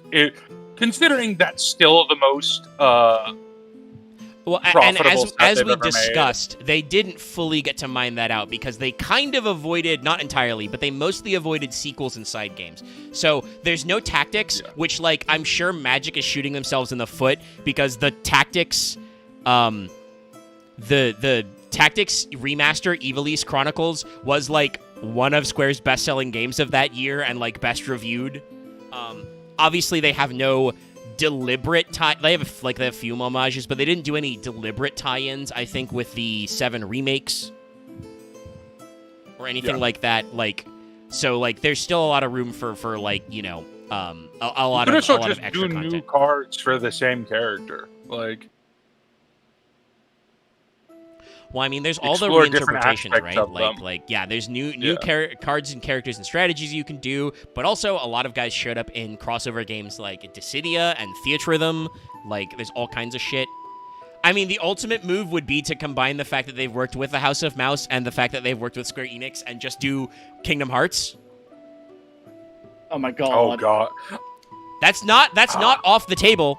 We are literally looking at Marvel. And we have talked about Final isn't- Fantasy.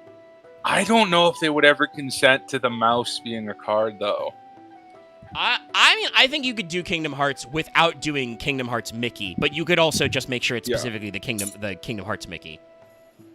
Yeah, that would be the only thing. Well, actually, when does Mickey fall out of public domain? Because isn't he falling Only out soon, I Steamboat think? Willie, but yes, like Steamboat Willie's public domain. We've got several years to go before like the last of the old, you know, Mickey Mouse cartoons is there. Look, I'm just waiting for my bad Mickey Mouse horror movie. That's my favorite part about these things falling out of fucking You and only you. public. Well, that's not entirely true, but Dallas is our strong contender for liking shitty horror The schlock worst movies. movies? Yeah. Oh yeah. Like To be I think fair, it's a tired the cliche, Winnie but the you Pooh horror appreciate them for movie being. was so. Winnie the Pooh horror movie was so bad it was not even funny. But the Pinocchio one was hilarious. God. Sorry, I'm just looking at some of the characters they put in. I'm like, what the fuck? We'll have fun when we do the Marvel set. I think that'll probably be a few, like, at least, you know, several weeks away. Because there is, like I said, Yu-Gi-Oh! Stuff to catch up on. We got to do Speedroid. Yeah. We've got some other archetypes to course. do. We've got, like, a deck build pack coming up. I've mentioned this, that I think I believe the current story set, the Medius stuff is done, so I could actually, like, read an Archmage and an Elf Note card. Nice. So we can cycle through, like, those things and stuff. But we'll get that up. I think next week, just because of the timing, because as Dallas brought up, like, street date for Hobbit is like tomorrow, hours away technically. So we will do that. It's either next week to tomorrow follow or up. tonight. I can't remember, but Yeah, it might technically be like midnight release tonight, like, you know. So we'll see. We'll run through it. But thanks everybody for hitting us up, hanging out with us. We'll let you go outside of Magic the Gathering zone. I gotta go watch the new Ghost in the Shell episode, which people really like, and then I'm probably going to try and beat Star Wars Outlaws so I can move on to other things, because some animal man gave me a new video game to play. In addition to all the other new video games I have to play. I didn't do shit. Sure. Anyway, that's going to be Fail Portrayal. Thanks so much If for you watching. can't tell, I'm lying. Yeah, he's lying. They know you're lying because I talked about it earlier. Because I actually said at the No, they start of the didn't. show, Loth, Damn. I was like, I don't know if Loth's going to join us because I think he just bombed Lucky and me with copies of Pal World and, like, went to bed. Yes, it was 2 a.m. I was waiting to get paid so I could do some other things, and I just said, hey, I got paid a little more than I thought I would, so let me just get these for these guys. But yeah, so if you didn't see yesterday's stream, we continued, almost said Final Fantasy, wrong. Resident Evil Revelations 2. That stream went a little long to wrap up a chapter, but we did wrap it up. And tomorrow we'll be back for more Final Fantasy 14, where we'll probably be on Northhorn, and we'll probably do some relic grinds. And depending on things, we may pitch in, because I know Aaron has talked about a project Winged Rat and try to catch up on story. So if we may help him with some cues. Though, because everybody has to do old Dawn Trail content for their relic step, the queue times for every dungeon and trial in the X-Pack, including the patch ones, has been really short lately, actually. I've been queuing as DPS.